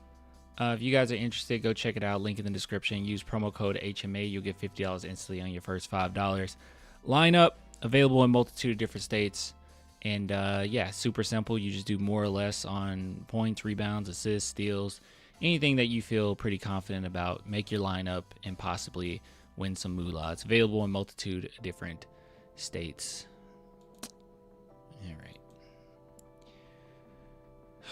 My mood is very dependent on what I get from Wemby right now, but I'm sure he feels the same way I feel right now. So how we all feel. This is Carolina Teague with the Las Vegas Sports I'll Network. feel the and it's same way. perfect. Clan, thank you for being here for us. Thank you for being here. In the final moments of the game, De'Aaron goes for the layup against OG instead of dribbling the clock out. I wanted to get your thoughts on that particular possession. I fell on the floor. I couldn't really see. I don't know. I just saw the block. First row. Yeah, but Vic, wasn't that very how do you say? I don't know how you say this in French. Do you know the word stupid? Do you think that was very stupid, Vic? I don't know. I was on the floor. Yeah, but like, let me just give you a scenario. Let's give you a hypothetical. You're up by 1. You get the defensive play. It's only about 12 seconds left. You get the ball. You get the rebound. What would you do next? Yes, it's very stupid. The right, Tom. On OG's tip in, Victor. I don't know. You know, I was talking to Switch Hill, and I love him. He's my best friend. I just thought he was being kinder towards that, and I was just like, because he kept talking about the big pictures that Mitch Johnson lost that game and you don't lose it on one play. And I agree, but I felt like what Fox did there was beyond like, I mean, like, it's not just a bad mistake. It's like, I'm not aware of what's going on. And I know that's part of coaching, but I don't know if any veteran player that we've had as point would have done that. Well, listen, it's okay. Here's the thinking behind this, and I've had some time to think. Here's the thinking behind this. So, like, the thinking is, you have OG beat, or you feel like you have OG beat. You don't really account for like how much time it's going to take to kind of lay the ball up, right? There's no guarantee in MSG that you're going to hit both free throws, right? So you're thinking, take the easy two, force them to call another timeout, and just kind of stop them again. But you're thinking to yourself, it's an easy two. Like, you already got the blow by. And it's De'Aaron Fox, the fastest point guard in the league. You're thinking to yourself, you already scored. You made this layup how many times in your life? I'm thinking that's the thing. I'm guessing that's the thinking versus him just holding the ball and taking free throws. Now, the flip side to that is that's dumb. Okay? That's the flip side to it. Is that it's just dumb. Just dumb. Hold the ball. Take the free throws. And make your life 10 times easier. Like, there's just nothing else to say. There's nothing else to say. It's just dumb. It's just dumb. It's just dumb. Like, I don't know what to say. Like, there's not really another word to say. It's just dumb. Hold the ball. It's bad. I don't want to You got to turn over. You got to stop.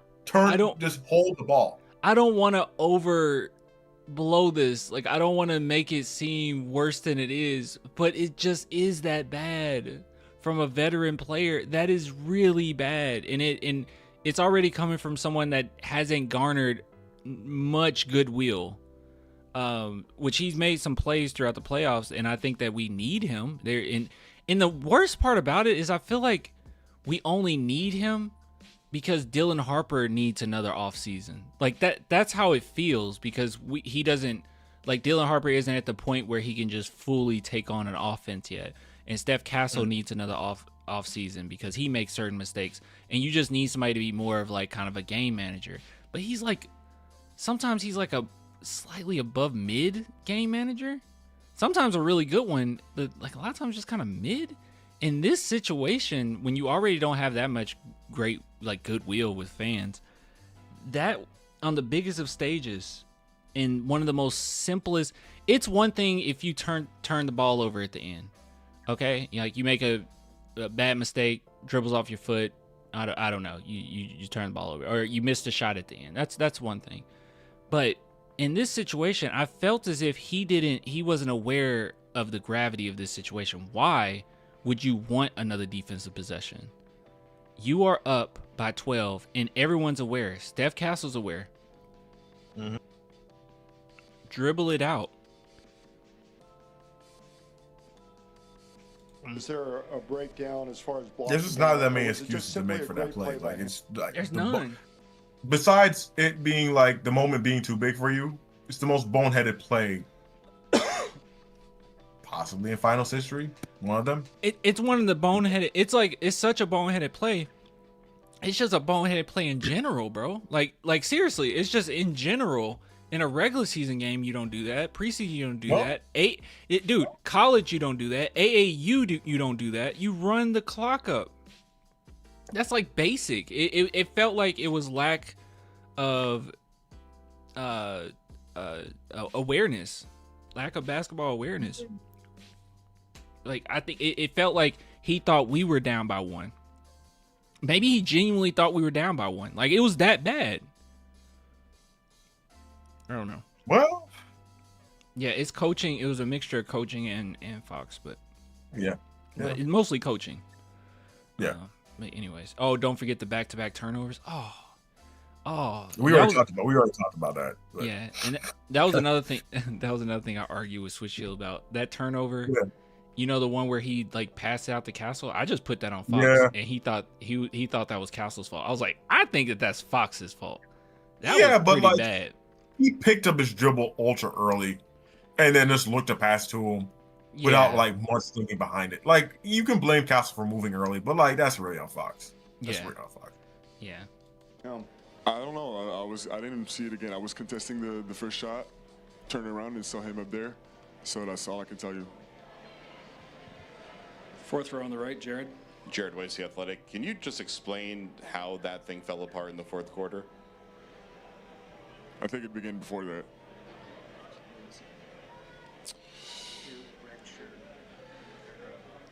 Third row on the left. Can't really explain it right now. I don't know. I think it's just, execution, greediness, some sort. We clearly weren't the most hungry in the second half. Victor, obviously this is very painful. What's going through your mind right now? What's going through my mind right now? I think it's going to go one of two ways. One of two ways, and a bad one and a good one. And I know the bad one would be giving up. The good one would be getting stronger through this, getting more together. And I know this is what we're going to do. Last row, Mark. Victor, Mark Spears, ESPN's Landscape. Can you just talk about the emotions in the locker room afterwards and just what was going? Dude, this is like literally right after the game. What do you think the emotions in the locker room? Like, what do you think can you just talk about, how guys feeling in the locker room right now? Yeah, they're feeling pretty good.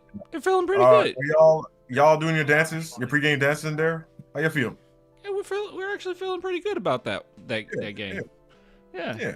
It's just it happens. Giving up 30-point leads, it happens. Through your mind that you walked off the floor? I don't know. Yeah, no, real talk. It's like I want to be kind towards players, and I don't like being a negative Nancy. And I was very positive even when we were down 2-0, and I told you guys relax. We're still in a good position. But yeah, I just saw Chatter just say mention Fox. I can't. There's nothing I can say to give him some grace in that moment. It's that bad. It's that bad. That's not that's not a mistake you make when you are a veteran, when you're a max player, when you're a point guard. There is no excuse for making that mistake. We got on to Wemby for the mistake in game 2, but at the same time, we can chalk things up to your age, you make mistakes. We can chalk things up like that. You can't do that with Fox in this situation. It's the basic of basic situation. You don't even have to do any. That's the worst part. In that play, it was so bad because you didn't have to do anything. You didn't have to make a play. And I know that you're far ahead but why even want to be just up by 3? Force them to foul. Now it's probably 4 seconds left. Mm-hmm. And you hit both free throw. Have confidence that you're going to hit those free throws. And you won this game. Why? $50 million, by the way. Yeah. It's just bad, guys. I can't protect Fox on this. If people want to be really angry, they have a right to be. I can't protect them. Of course. Listen, it's not the first time that Fox had a screw up this season where we're like, what's even the point of playing him over Dylan Harper? Nuggets? What's the point of getting Nuggets? You remember the Nuggets? Listen. I'm not going to say anything about that Nuggets game. That was bad.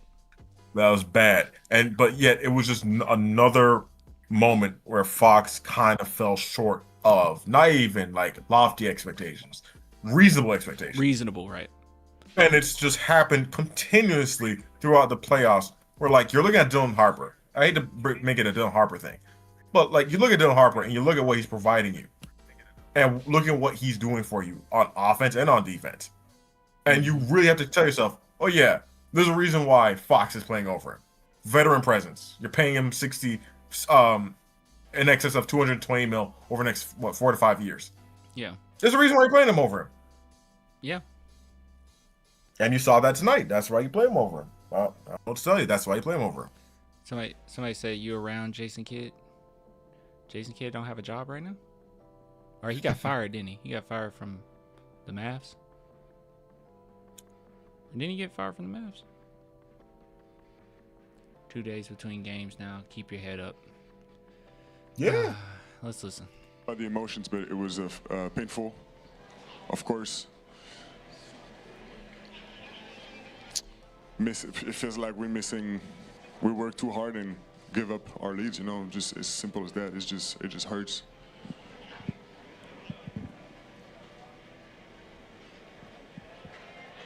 Second row, Mike. Victor, you had 2 really quick trips to the bench in the first half, and it looked like you weren't as strong at the end of the game as you were at the beginning. Did you wear down a little bit? What did you think of the substitution patterns as well? Substitution patterns. Don't take the I bait. know. Don't take the bait. It's not really my expertise, but I guess I did. Yeah. Well, he was honest. He was like, "Yeah, I did get worn out." It's just stupid. It's just stupid. How are you up by 30 and your go-to plan is play Wemby more so they don't come back. This isn't 2K. This isn't NBA 2K where I can get away with that. It's like just keep them in.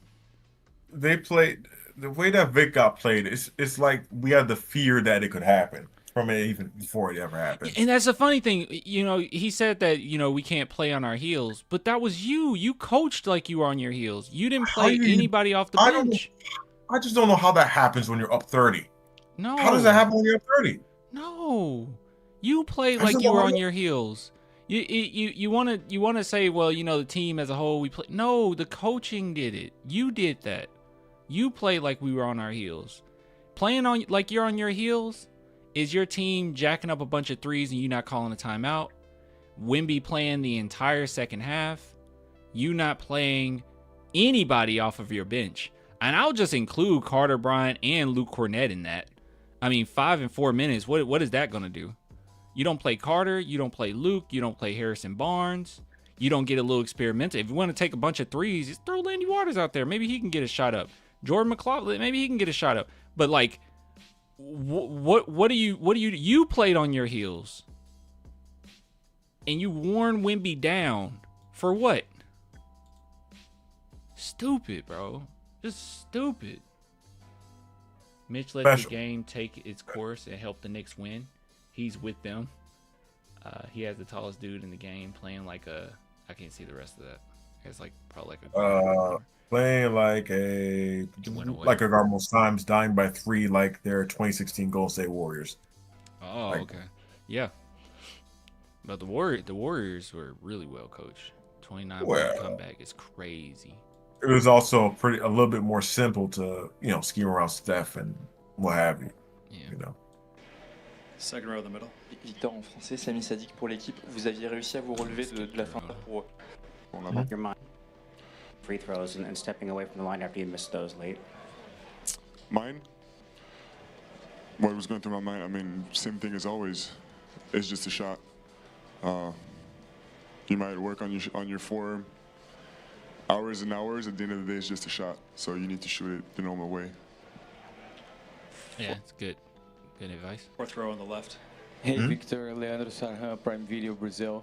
You guys had only 30 points in the second half after 76 in the first one. What did you think changed offensively for you guys in the second half? Stop moving the ball. Stop executing. First row in the middle. Yeah, Victor, Matt Guzman, Spurs on SI. As is customary, the league's going to review the flagrant foul that you had on Karl Anthony Towns tomorrow. Assuming it holds, you'll only have one flagrant the rest of the series before 1-game suspension. Is that going to change anything about your physicality?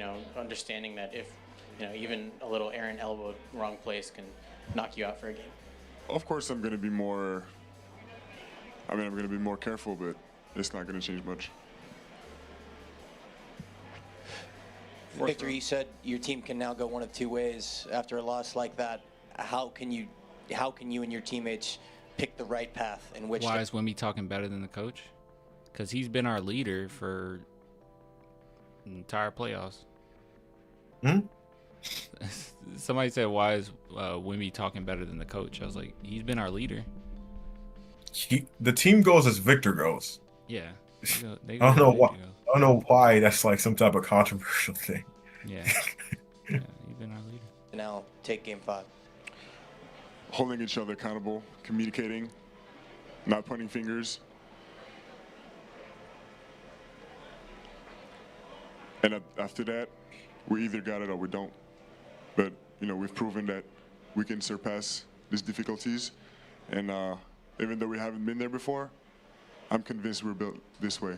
And we're going to use the better of this, and it's going to tighten us up. Thank you, Victor. Thank you. Dang, do you have to be down 3-1 to tighten things up, though? I don't know. Somebody said, why was Fox doubling Brunson with Wemby? That doesn't make any sense. Yeah, they were like terrified of Brunson. Well, you don't want to. So Wemby's playing drop. The thing you don't want to do is you don't want to provide a lane for Brunson to make an overhead pass to Cat or one of the other guys in a cut that's going to result in the easy 2. So you're really just trying to deny the 3 as best you can. Yeah, I mean he had just hit a 3 right over Wemby. So. Victor. Yeah. So you have, and the entire team is hot, especially Brunson. He's in rhythm. You're trying your best to deny the 3. Because at worst, you give him if you give him a 2, you still have a chance to go score on the other end. It just didn't work out. That's all. Yeah. You said something about Keldon. Yeah. Let me see. Can we Yeah. find a Keldon clip? Did they not upload? I don't know if there's a clip. I just saw a quote. So I saw.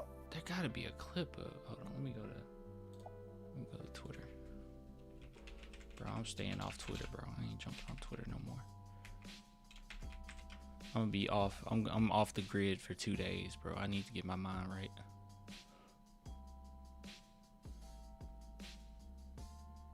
Yeah, I don't know. I don't actually know if I can go on Twitter. I know Twitter crashed right after the game.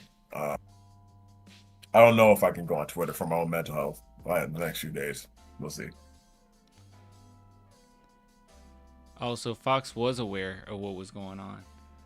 Mm-hmm. He said, I tried to get a layup to get up 3, forced them Mm-hmm. to need a 3. OG made a good block.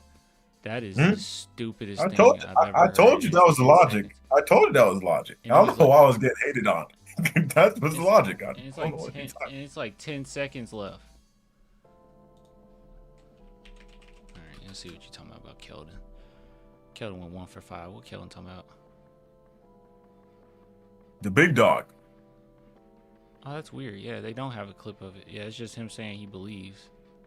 Yeah.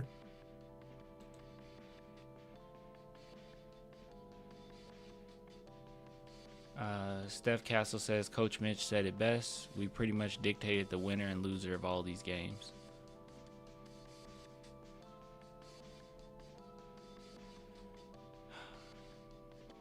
At one point, bro, I want to say we're young, but we are. But at this, but I don't. I think the Spurs are just so far ahead of schedule that we have to sit back and be like, okay, maybe coaching, we can just use a veteran coach, because he's not growing with the team. I don't want him growing with the team, actually. Oh, what you finished with Fox? We all finished with Fox? What's up? Exactly.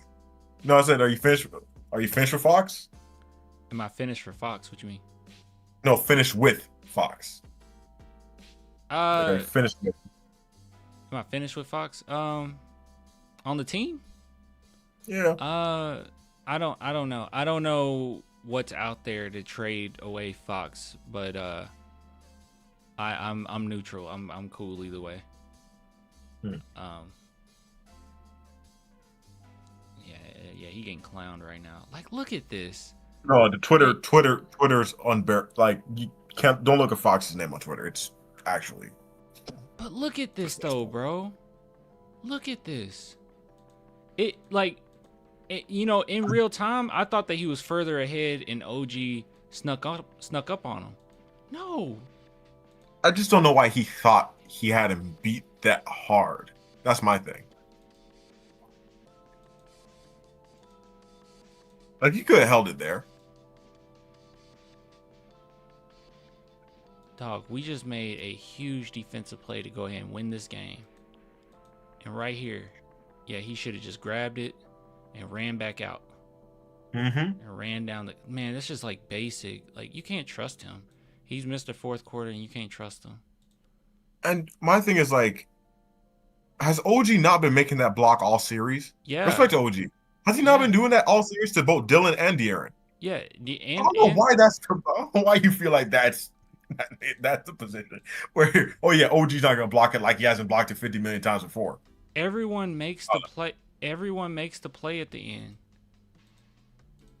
Everyone makes the play at the end to win it. Wemby, phenomenal contest or block actually. I think he blocked that. And then Castle, just super smart play here. Just to pop that on out. And you thought, let me finish them and give them another opportunity to extend this game out. Why not just run some clock off? And you so fast, they might not even get to you. You might run off 5 seconds. Yeah.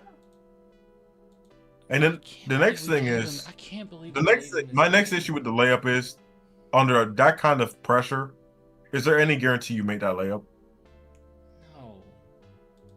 No. So there's a chance that he gets the layup off. OG misses the block, and he just still misses it because that's what it's a high pressure layup. I couldn't I couldn't believe we did this.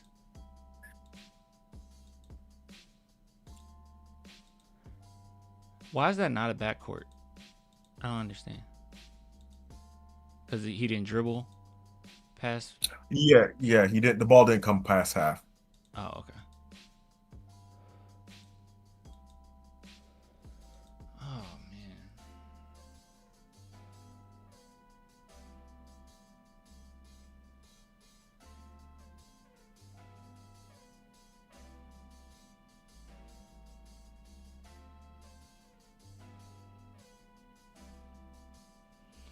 I don't know. I don't know what I was supposed to do with this. I feel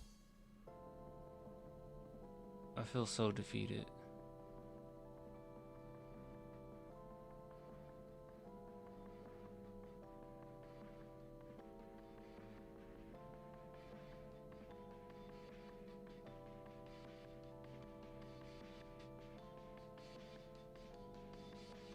Throwing trash at our guys, as New York fans do.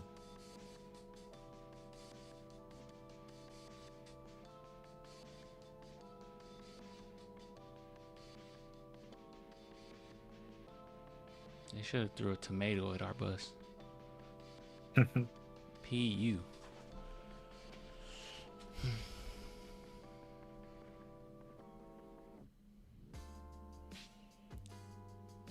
Spurs Game 7 Masterclass on the way. What's up? No, it's I saw that clip earlier. Right. Oh, this? Yeah. Game 7 Masterclass.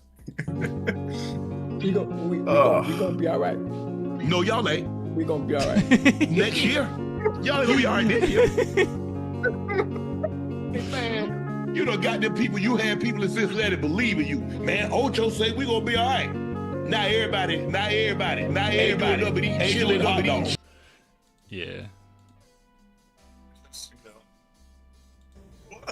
Game, bro. I started being about Crazy. It's such a crazy feeling. It's crazy. I just thought I'd be able to outrun him. I just thought, I brought up to my boy Swish. He don't like when I do this. He really is. We talk to him all the time. He's really nice towards Fox. He's too nice towards Fox. I would dare say he's charitable to Fox. I'm always. You've heard me talk about Fox. I'm always pretty short of Fox. Yeah. He's super charitable in comparison to both of us. Yeah. He's charitable compared to us.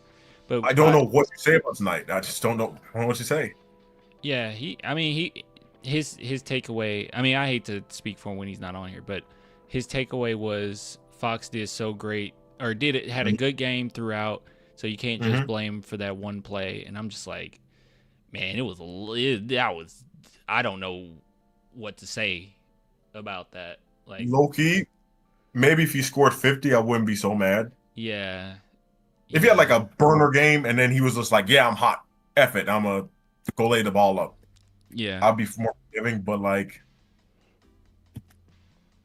I would say, like, it's not even like that kind of game. And I would say. And he gets irritated with me because I'm very hyper aware of like certain things that Fox say. And one thing that always bothered me with his press conferences, apart from, because I don't think I've reacted to some of these on stream, but like he'll always bring up the possibility of losing. Like he does it all the time. He'll say, well, we're okay with losing as long as we played our game. Not like that. He would say, as long as we played our game and we did it the right way, we can accept a loss. And it's like, why do you keep bringing up losing? He did this like 3 times throughout the playoffs, where I'm just like, I don't want to hear that as long as you execute, you're okay with losing. I want to hear what Wemby got to say. Like, my life depends on this. I will die if I lose. Like that's the type of mentality. Or what Steph Castle has to say. I believe we'll win 3 in a row. Like, I like that type of confidence. I don't like you're forgetting. Yeah, go ahead. Oh, I'm just saying, and I wouldn't like hyper fixate on it if it weren't for seeing his mental lapses sometimes at the end of games, or like, in traffic, or just certain decisions he makes personally, on the court. I think I wouldn't be as crazy about it if it weren't for that. But He doesn't come across as like, cool-headed, like how Brunson is, or where he's like cool-headed and he might not say a lot, but he's gonna show up. It doesn't really feel like that with Fox sometimes, and even in the game, sometimes he can have a short temper and just do really silly things, and his mind just kind of leaves, and I don't know. Just sometimes it feels like a job for him. Let me ask you a question. I think. Okay, let me ask you a question. Did you ever see? So I know some people are talking about was a Sacramento King, always a Sacramento King, and they're bringing up the fact that he was losing for years in Sacramento. So maybe he's just developed this approach to basketball, which I think is the case. But like, have you ever seen his when him and Bam Adebayo lost in the Elite Eight during college? No. They cried, both of them, bawling in the locker room, talking about how much they wanted to win and how much it meant for them to win and how hard it is to lose by 2 points because they lost in Elite Eight by 2 points and how much it burned at him to lose that game. And I swear to you, I have not seen that version of De'Aaron Fox since. It's like that version of him died with that Elite Eight loss. Oh wow! It was that bad. He was crying that hard in the locker room. I've not seen him even after our big losses. He's just, I guess I come to work tomorrow. my bad. This sucks. I wonder if there's a. This. Oh yeah. It was tough. We had a hell of a season. We went through that stretch and we lost those games, and everybody talked about how we looked like we didn't care, and this isn't the locker room that looked like the guys don't care. I love my brothers, man. Oh, I don't think I've ever seen anybody react this way. Bad. I've not seen them show this since. It's bad. Oh man. Yeah. Huh. Yeah. I mean, Sacramento Kings, money and Sacramento Kings to do that to you, I guess. Losing for years, just aimless basketball, Yeah, because sometimes until the I feel one like, What? I was just saying, sometimes I feel like he doesn't have like the attention to detail. Dylan Harper says on tonight's loss, "This is more fuel to the fire for us. We're gonna go into next game with a sense of fire and be ready for Game 5. We can't do anything about Game 4 now." Man, I do not want to be like this, but like, can we move Fox? Get like a. I don't mean to be a jerk, bro, but like, maybe we can move him and upgrade another position. Cause God, that's crazy Dylan Harper is a maniac. That's a crazy great mentality. The thing is, we just paid him $220 million on an extension. We just paid it to him. So, Clan, that's what you're trading. Clan, you not You're trading responding. Cool. I tag you on Twitter. Wait, what? Keep in mind, the reason why I'm not responding is because my chat on my side of things, I can't see. Hold on, maybe I can reload it. Hold on. I see you guys on the screen, but it goes away for me. I don't see it. I'll have to bring it up on a different stream. I guess I can do it like this. But you say you tagged me? What, you mentioned me on here? What is it again? It's like notification and mentions. I know I'm getting clowned. Oh. Game 5, 6, and 7 are separated by 2 days. Oh, is it really? Win Game 5 and you can open the door. Until the Knicks win it, adjust and move. We're not dead. Life support maybe, but we're not dead.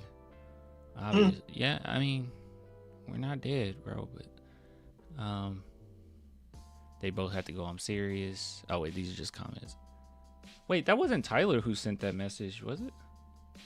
I think that was someone else. See, I can't tell what's going on. Oh, it was Tyler. Okay. Yeah. Man. What a pathetic performance. I'm so down tonight. Like, it's hard for me to just keep talking about it. Let's see. Tomorrow is Thursday, and then Friday. I might just need to do some videos later, bro. I don't know if I want to, because to have videos up to Saturday, we got to do 3 more segments, and I am so down. I don't know. It's rough, man. I would, if I was you, I'd probably do that. Just I'd probably call just, it. because I never felt so embarrassed. I mean, this is not too much to say. You blow a 30-point lead. I mean, I don't say we victory lapped, but we pretty much victory lapped. I think we all did. You know? Well, we're fans. Who doesn't? Who doesn't? I'm clowning. Yeah. They were calling us, saying it's all the refs for forever. Yeah. I'm clowning. Yeah. I'm not. Like, who? I'm just embarrassed. I'm embarrassed for my team. Yeah, I'm embarrassed for, and I honestly, this is the first loss where I'm like, I do feel bad for the guys. I do. It's the first one, because it's like, I just don't know how you really eat that loss. That's my thing. I can't. Can you? You feel like you eat this loss? No. I'm having a hard time. I'm trying my best to eat it. I'm trying to too. Yeah, I don't know. This it's one thing to just be like, oh, we're a young team, which young teams make stupid mistakes like that. But Jesus, bro, Fox too? He got to make the mistakes too? Our coaching staff can't reel things in. Sean Sweeney is gone. Nothing's guaranteed for next season. Everyone's healthy right now. We're not utilizing any of our roster. I don't know what to say other than I don't know. I'm just, it's been 3 games now. I'm just wouldn't be surprised if the Spurs get another lead and blow it. I don't know. I want to believe. I want to believe. Do you believe? Let me ask you this question. Do you think Mitch? So obviously, there's going to be a film session on this, right? Do you think Mitch can make the because we know he's not going to make the in-game adjustments. Do you think he can make the pre-game adjustments to maintain leads that we build? He hasn't shown it before. Now, you say now. Make adjustments before the game start on how to maintain a lead. Yeah, the pre-game sets to kind of like maintain the lead, because he hasn't done that yet. Do you think he can do that, or do you think it's a wash?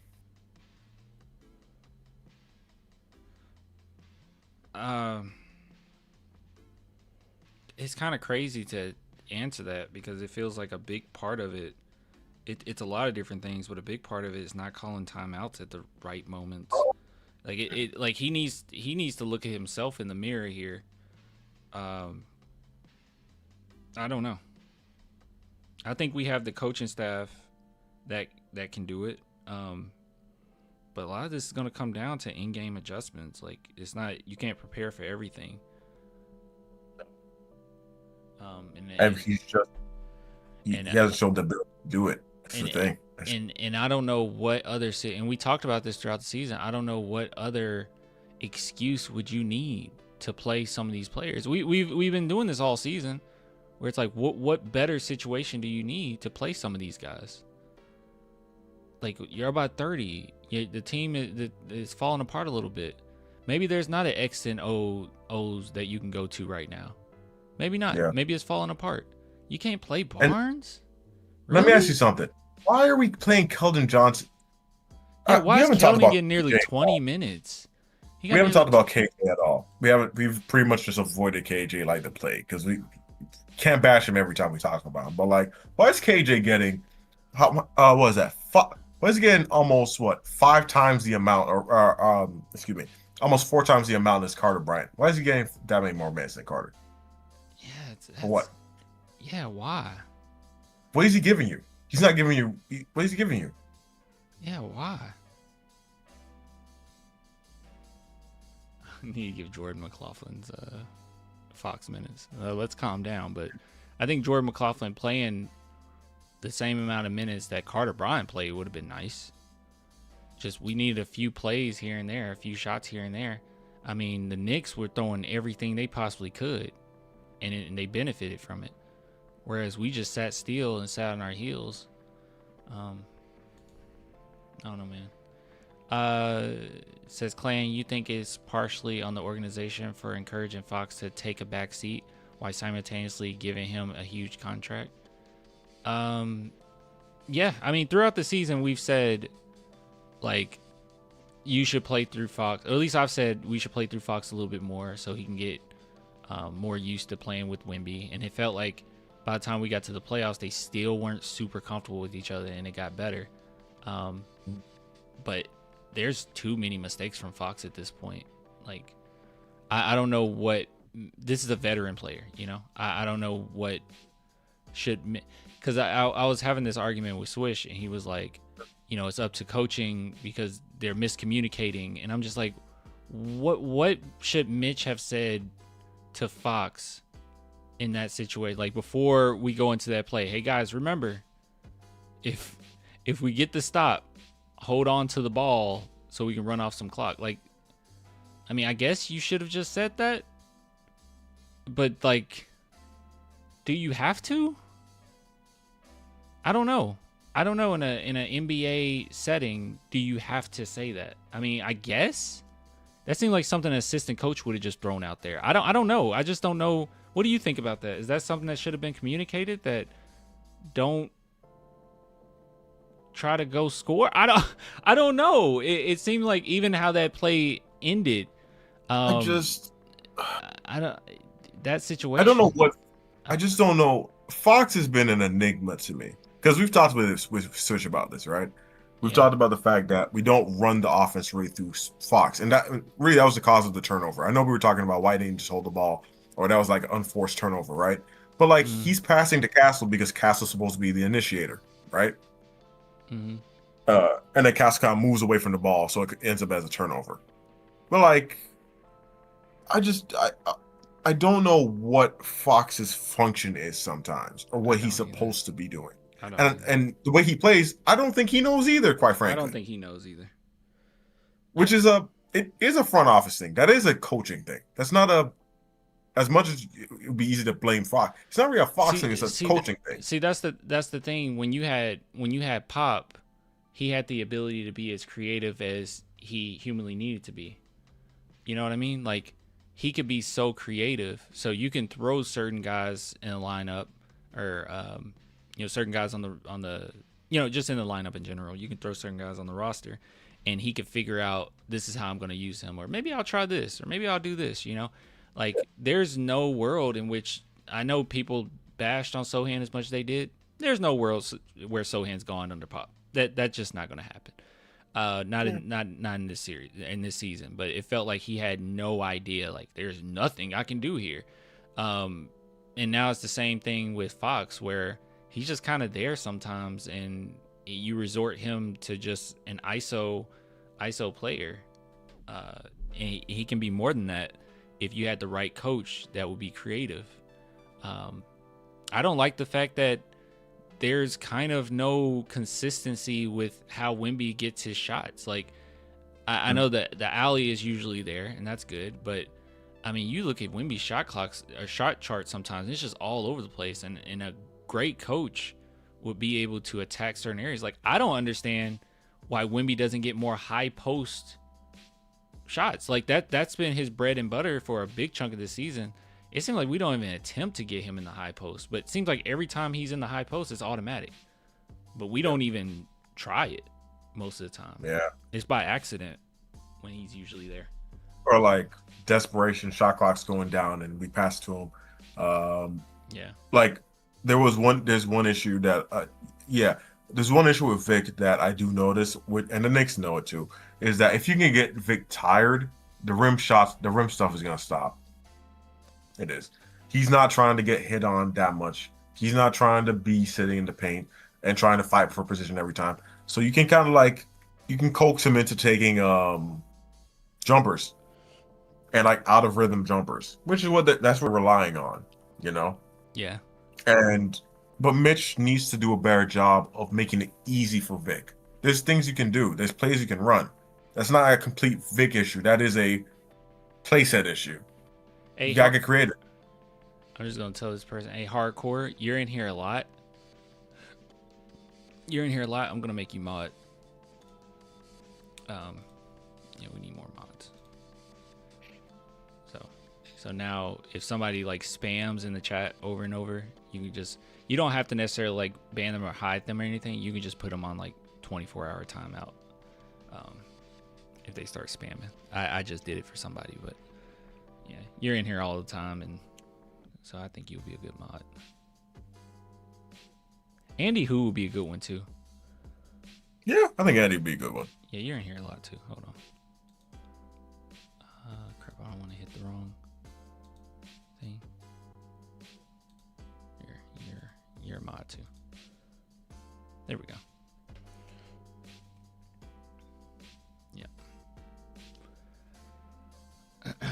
Yes, sir. Yes, sir. Yeah. Yeah.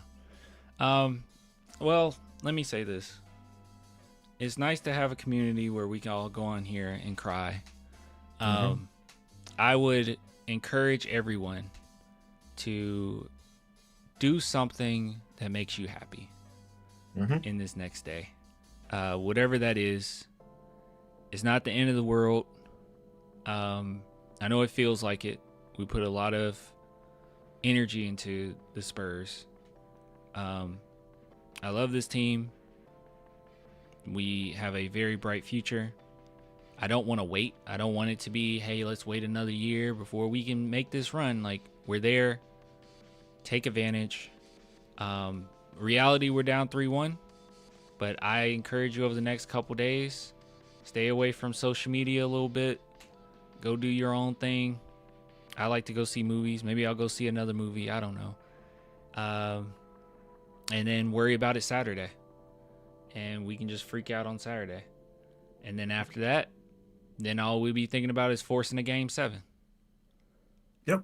So, yeah, you're not thinking about 3 wins. Just think about 2. The Spurs need to think about 1, but we need to think about 2 as fans. Just think about Spurs win 2 in a row. Don't think about 3 in a row. If the Spurs can win 2 in a row, you're looking good. And not only that, the last one will be in San Antonio. So, just 2 in a row. The Spurs are capable of beating them 2 times in a row, obviously. So, and the Knicks, we gave them a lot of confidence. They do have a tendency to fall apart. In this game, they weren't down by 30 for no reason. No 2 wins, 1 win. As a fan, I'm thinking 2 wins. But obviously, as the Spurs, they should just think about 1 win. I need 2. I need to think about 2 in a row. We need to. Yeah, we need to. Yeah. Hey, listen, just as you're saying, control what you can control. Yeah. You know, make yourself happy. You know, don't overstress it. Look towards the game on Saturday. Have high spirits, and we'll get through it. You know, and like Clan said, you know, we're gonna get 2 more. 2 more, and back in San Antonio. 2 more. It's 0-0. And it's basically a college game. And in those situations, Castle gonna put on a MVP type performance. But yeah, 2 days off is huge, not gonna lie. They need it. So just be patient, you know, and hopefully by I think the 19th is the last game. Is it on Juneteenth? This Game 7 will be Juneteenth. Hopefully, hopefully at that point we're all like, wow, we got a championship, and now let's look at the draft. But right now, let's just worry about 2 games. The Spurs just got to win 2 in a row. We've already won in Madison Square Garden once. All 3 times we gave them the game. So yeah, and Dylan Harper's spirits are very high. But we desperately need, and we kind of said this after game 2, we desperately need Mitch Johnson to make a big change. And it doesn't have to be crazy or super insane, but it has to be playing your bench a little bit more. You can't just solely lean on Dylan. Like, that's crazy. That doesn't make any sense. But yeah, this offseason, let's go get Giannis and move on from Fox. I don't know if you're just going to be able to trade Giannis for Fox. I mean, Fox for Giannis, but only it was so simple. yeah, I would be cool with us signing Rui Hachimura. That would be cool. I think that would be a good like depth pick up. I think that would be really nice. Get another power forward in the draft. Then Fox. I mean, it's just one of those weird things where it's like I don't know if you get anything better for Fox than what you got. But let's not think about that. Just focus on what you can focus on. Speaking of which, did you go see I Love Boosters? Yeah, I did. Good movie.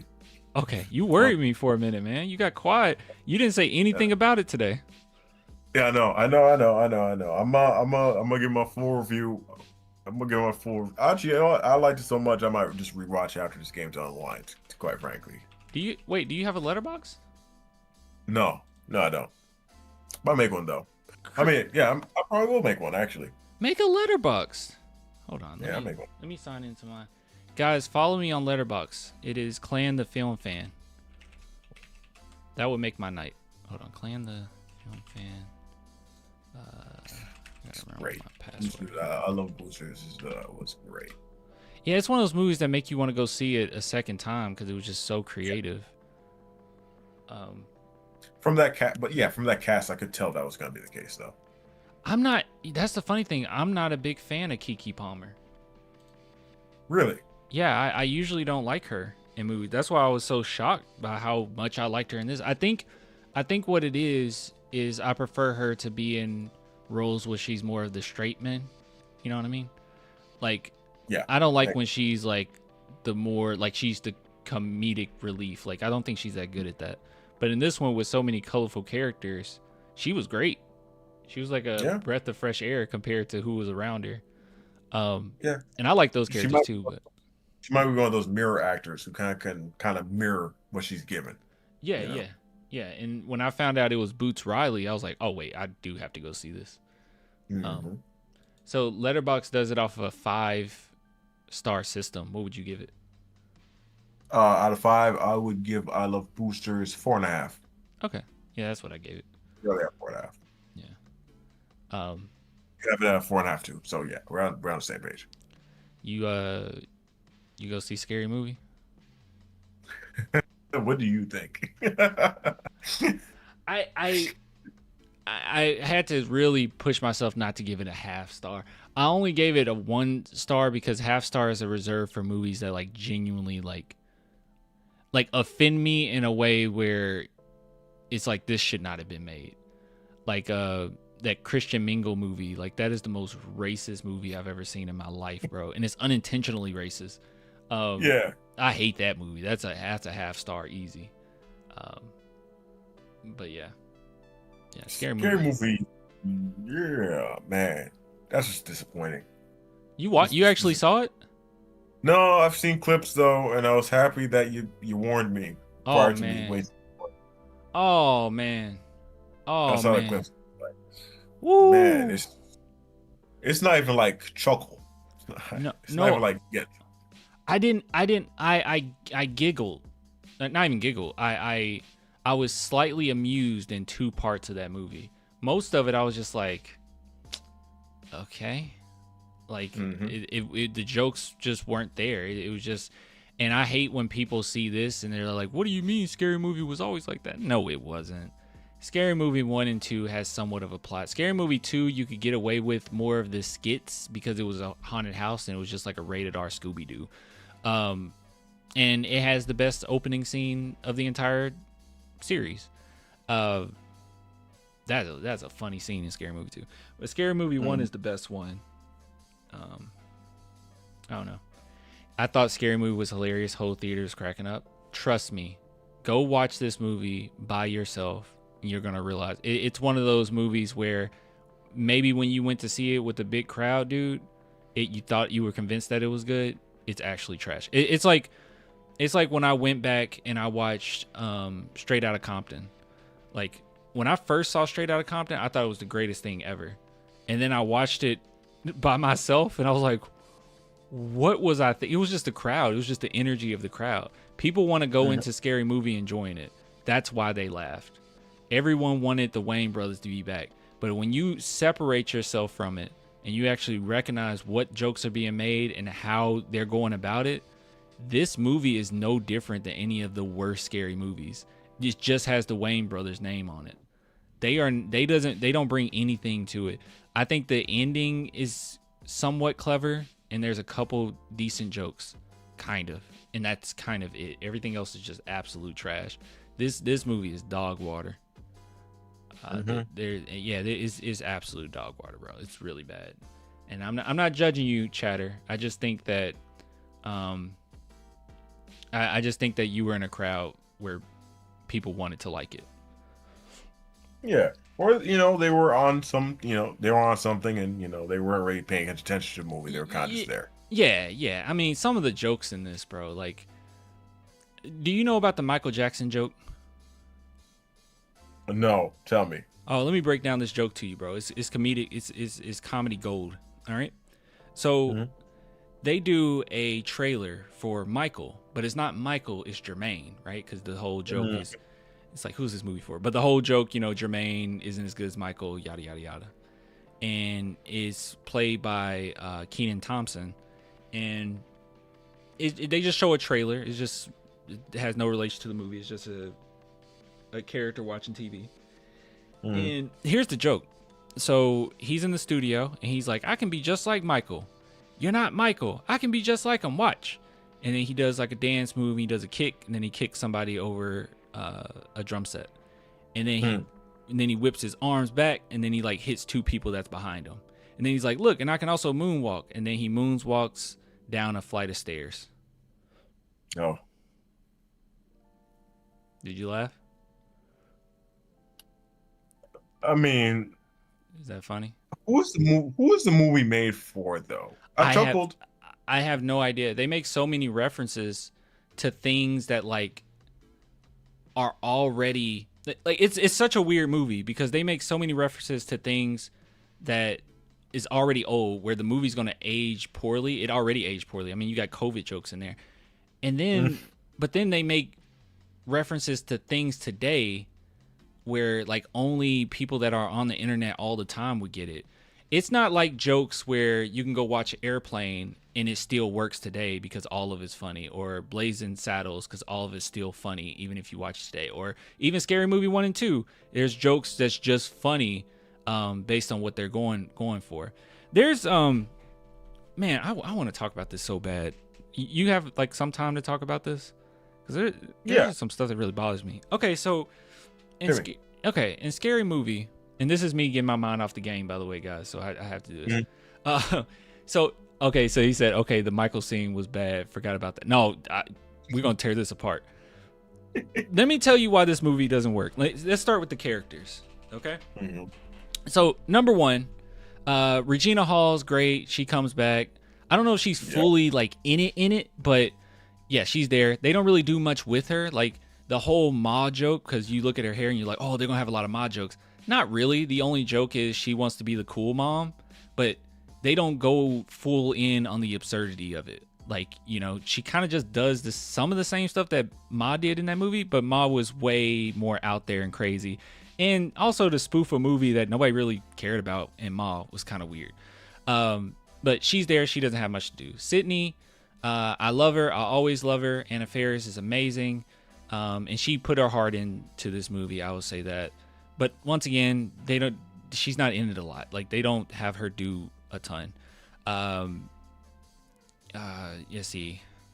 And then lastly, I'll say Shorty, Marlon Wayne's character. He's fine. He's still making the same type of jokes. I do think it makes sense for his character to be like a streamer now. With his type of personality, it makes sense for him to be a streamer. Like, I think that's fine, and that makes sense. Now, where it gets really stupid, which is just bad writing, is Ray. As you know, in the past movies, the whole joke was he was gay, but he didn't know that he was gay, right?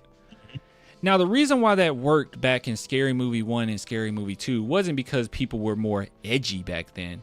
The reason why it worked is because they were parroting a stereotypical character in those scary movies, typically like a guy that's a jock who's really masculine and really tough, and they kind of was really emphasizing on the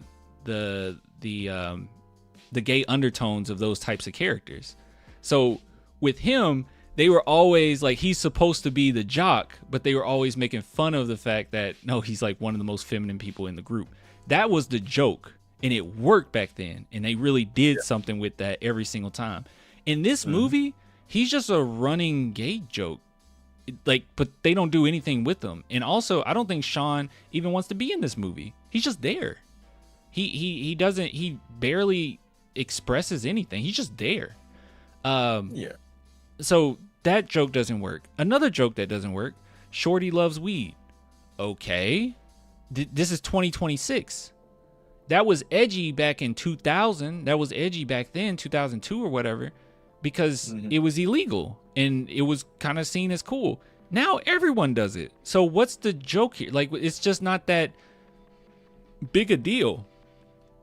So it's just I don't know. To me, it just didn't make any sense, right?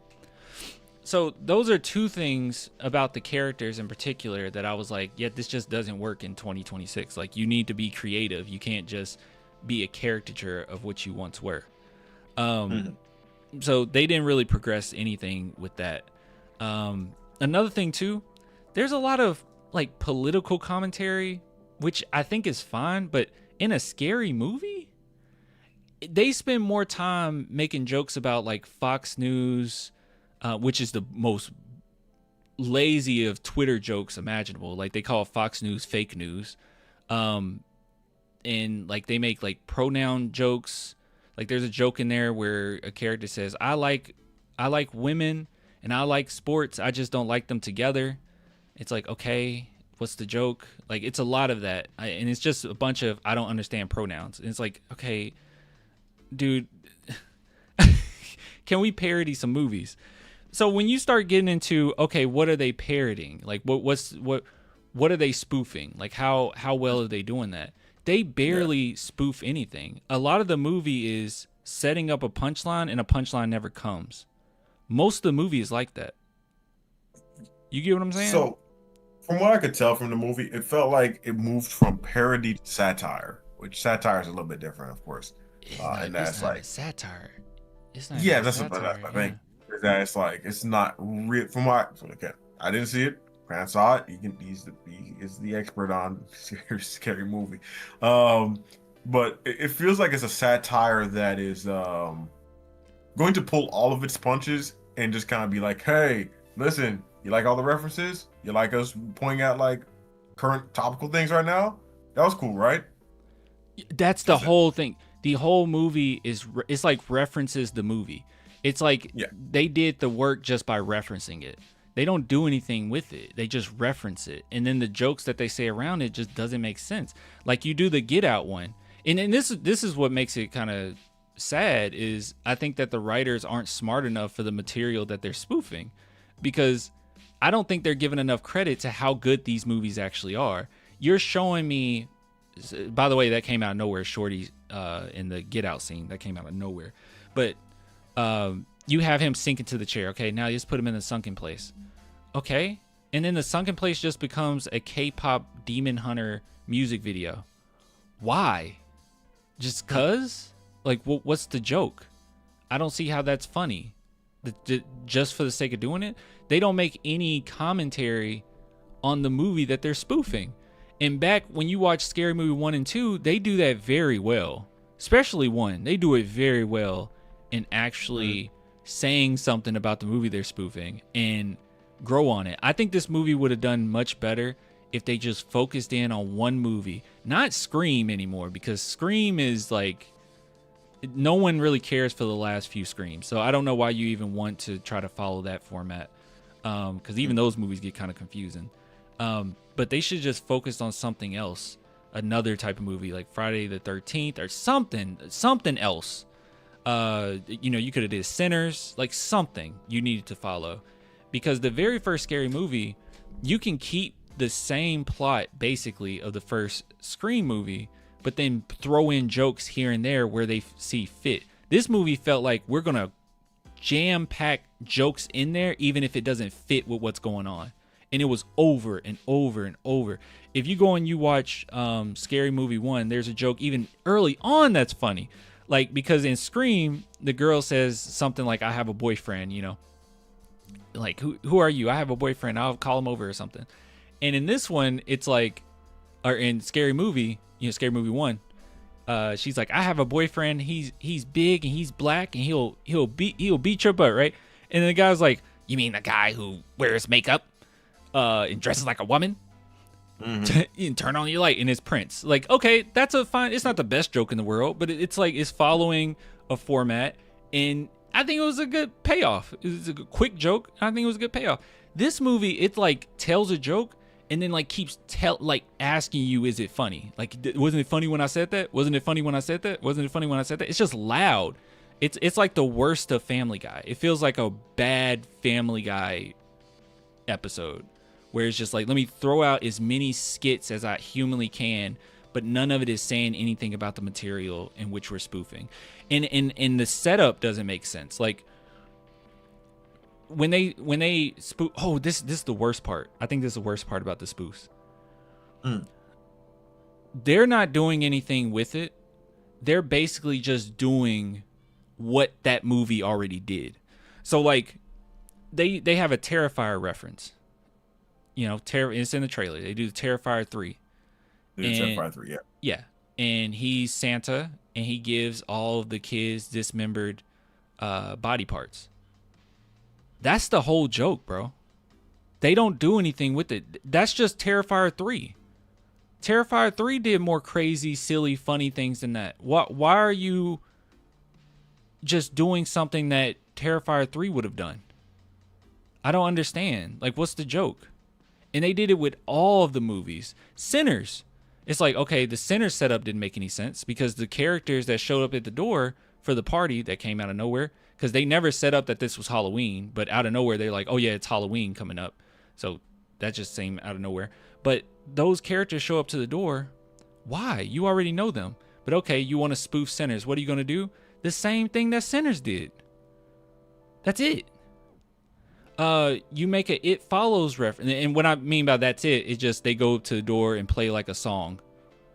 That's kind of the whole joke. You make a It Follows reference, and what's the reference? I don't understand that movie. You sleep with someone and you just get an STD? What's the joke? You just said something that every Twitter user has said when It Follows came out. Like, where's the joke? The weapons joke, it's like the kids with their arms out and running the street. Why are they doing it? Oh, because they accidentally gave the kids drugs instead of like actual candy. Like they gave them edibles on accident.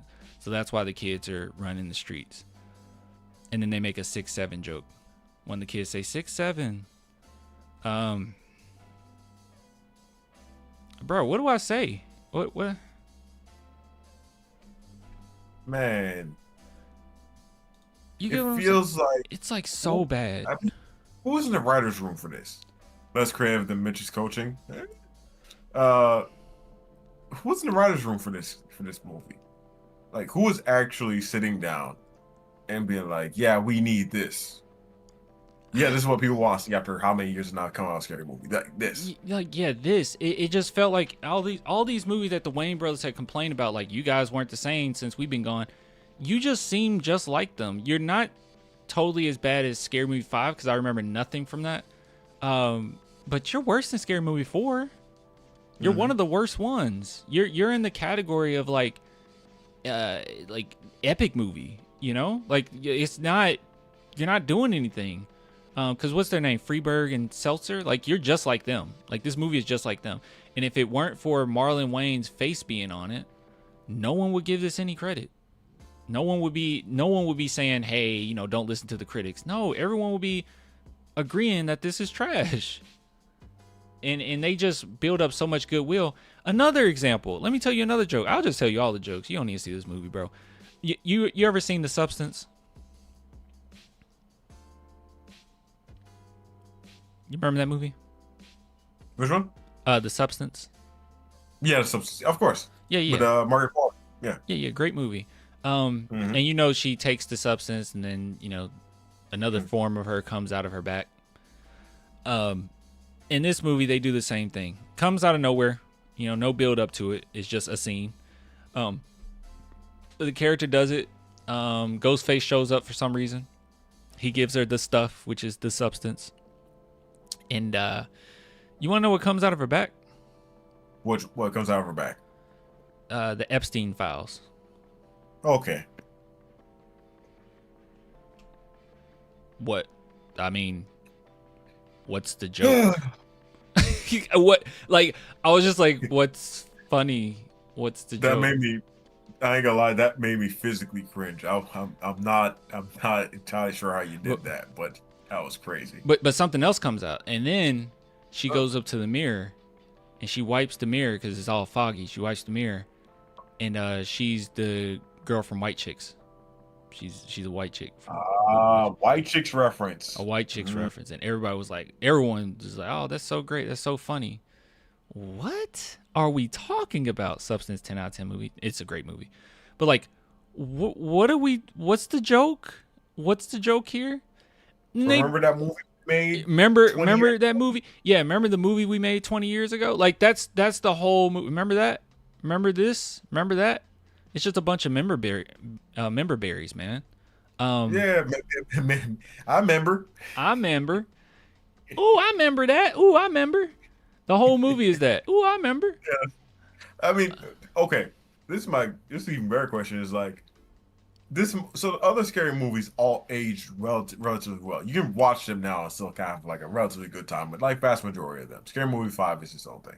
Yeah. If you watch this movie 5 years from now, no, dude. I'm just saying. There's references that don't even work now. Like they brought up the "I have been delivered" joke that goes on way too long, and it's like, bro, that's like, how long ago was that? It's like they just been sitting on this forever. Like, ooh, that was so funny. I would love to put that in a scary movie. Well, now you're in 2026. We have to put that in. Yeah, it's like, dude, they have a joke in here, and this is where I was saying this is weird because the original scary movies didn't have like weird political commentary, and you have to worry when a marketing team starts saying this is here to offend you. It sounds like you don't have jokes, because there's plenty of movies that's come out that are genuinely funny, that has some edgy stuff in it, that don't have to tell you that they're there to offend you. But like one part, and it's like, is that funny for anybody? I mean, I know I'm a woke leftist. I'm a woke liberal, is what they say, and I'm just so sensitive to all things. But like, if it's funny, I'll laugh, bro. Like, they had a trans joke back in Scary Movie 1 that was funny. Like, but in this one, they have a joke, bro, where this girl is dying. One of the main characters is dying in the hospital. And the nurse runs in, it's a black nurse, of course, and she's like, I can't lose this job. I'm a DEI hire. What's the joke? Is there a joke? Is there a joke there? And then she just didn't know what she was doing, and she's like, oh, well, let's pray for it. Jesus. Like, it's some juckling, and man, it was like really like, this is embarrassing. Like, it ain't even like I saw that joke and I was like, I'm offended. Oh, I can't believe they said that. It's just like, this isn't funny. Like, what's funny? She legit says that. I'm a DEI hire. And that, I guess that's supposed to be everyone just laugh. Like, oh, yeah, because, she didn't go to school to be a nurse. Like, I don't know what I'm supposed to take from this. And she's very obnoxious, too, by the way. And I think she's one of the Waynes. I think that was Kim Waynes doing that part, which is even more embarrassing, I think. Yeah, it was Kim Waynes. Jesus. Oh, yeah, it just seems like this is what it feels like. Let me tell you what it feels like. It feels like old people that don't understand what made their old movies good. It's like they've lost the grip of what made it good to begin with. It's like, No, I was just saying it's like Eminem without the mechanical lyrical skill. You know, because Eminem kind of lost track of what made Slim Shady, and when he tries to reference it, it's cringe. And this movie feels like comedians that at one point was on top of their game. I never thought Marlon Wayans was super funny. That's just me personally. I like him in the old movies, but like I never thought him personally, every project he's made, that he's just like a genius or nothing like that. I always thought it was like Keenan Wayans. He was funnier, you know. Damon Wayans was a little funnier. Yeah, Damon was always my preference too. Yeah, they were always funnier, and it just feels like a guy or a few people going back and saying, "Oh, what made those so good back in the day is because the slapstick and the gay jokes," and it's like, no, bro, like you're losing a grip of what made those good, and you can go back to many other movies that still hold up today. And they're still like pretty raunchy. I watched Mean Girls for the first time, and some of it doesn't age that well, and it says some crazy stuff in there.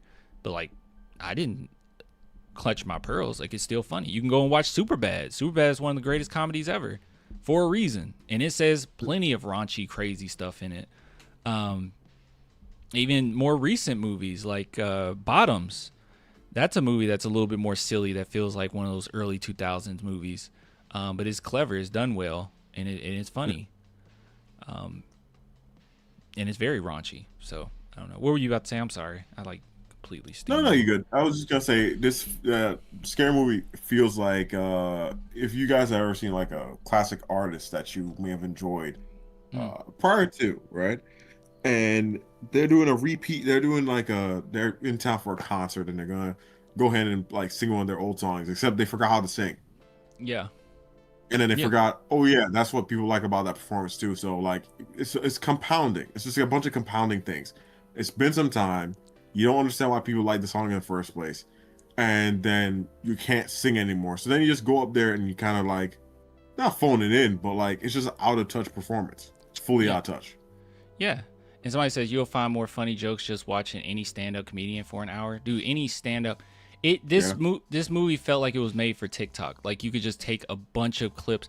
Because I'm telling you, in the middle of this movie, it just turns into scene with no relation to each other whatsoever. And just so happened to have Ghostface in it. I don't know why he's doing what he's doing. It had no structure.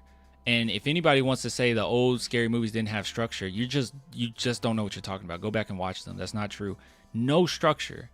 And that would be fine if these skits were good, but they're not good. They're just lazy and half-hearted.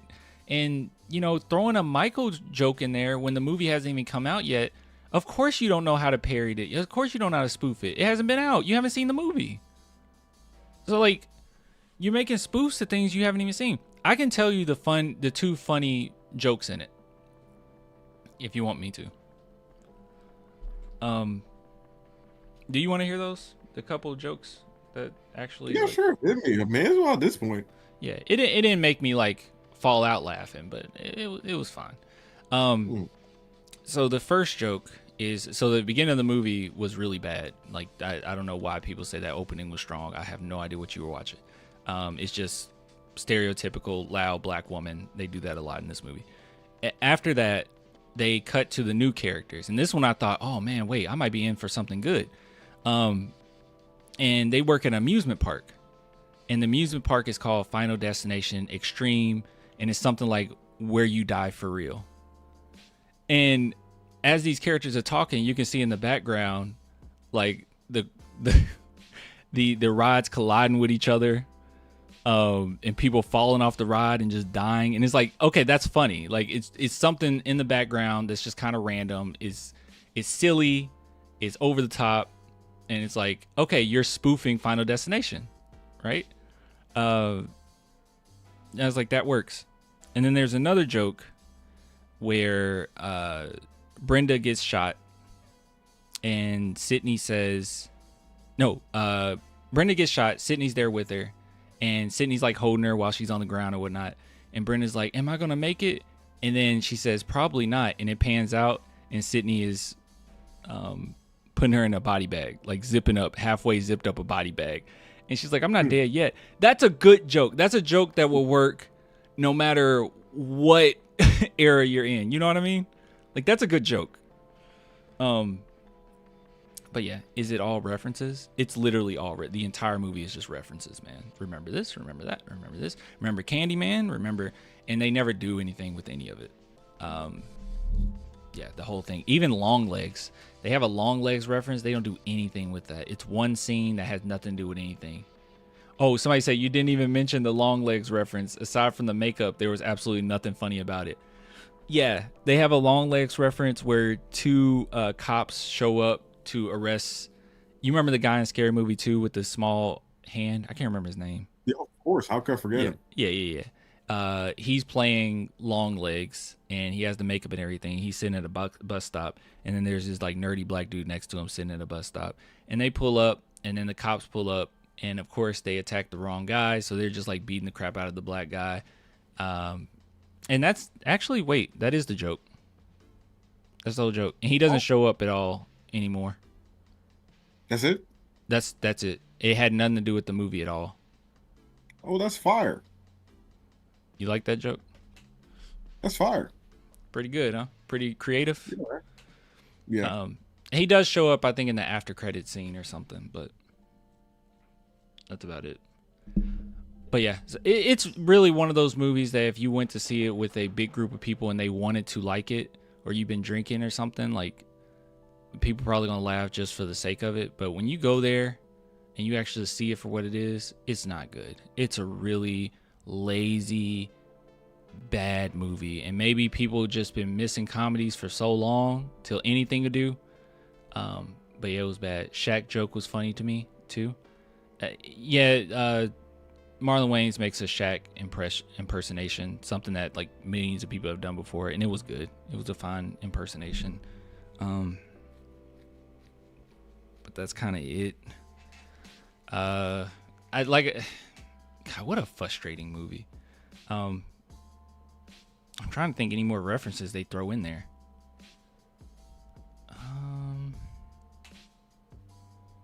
What other references? They don't go into. That's another thing, dude. When they spoof something, they don't actually go into the spoof. It's just like half-hearted, quick. Yeah, just because. It's a TikTok clip. Yeah, it's just a TikTok clip. Like the Get Out thing doesn't make any sense. Like it came out of nowhere. Like it's like, why is Ghostface in this house with you? As frustrating as the game. Yeah, kind of. Well, not as frustrating as the game. It will be more so like if half of this movie was incredible and then the other half turned into what I actually saw.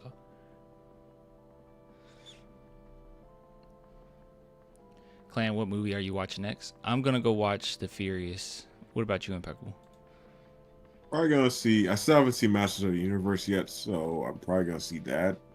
I've been planning on seeing that, and then I have to check what else at my local movie theater. I know Masters of the Universe is something I would do want to see though for sure. So I'm still in theaters. Yeah, the last movies I saw was Obsession, Backrooms, I Love Boosters, Scary Movie, and then I watched The Celebration, 1998. I heard good things about Backrooms. I haven't seen it yet. You haven't seen Backrooms yet? Yeah. I like it. I think some people came out disappointed, but I think it was good. Could have been, I mean, just like anything, it could have been better, but I thought it was really good. Yeah. I didn't like Is God Is that much. I don't. Yeah, I wouldn't be able to tell you anything about Is God Is. I did hear about it though. Yeah, it's fine. I will be seeing. When I see Master of the Universe, I'll probably also stop by and see Obsession.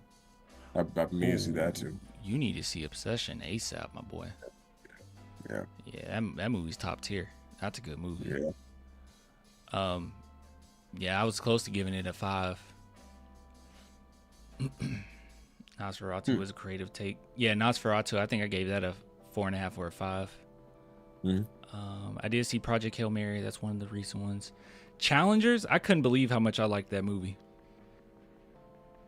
Remember that movie? Yeah. Dang, golly, You, bro. you like Challengers? Yeah, I loved it. It made me fall in love with Zendaya. I was like, dang, I love Zendaya. Like, it kind of brainwashes you. Yeah, it convinces you. It convinces you of certain things. I'll say that. Yeah, yeah.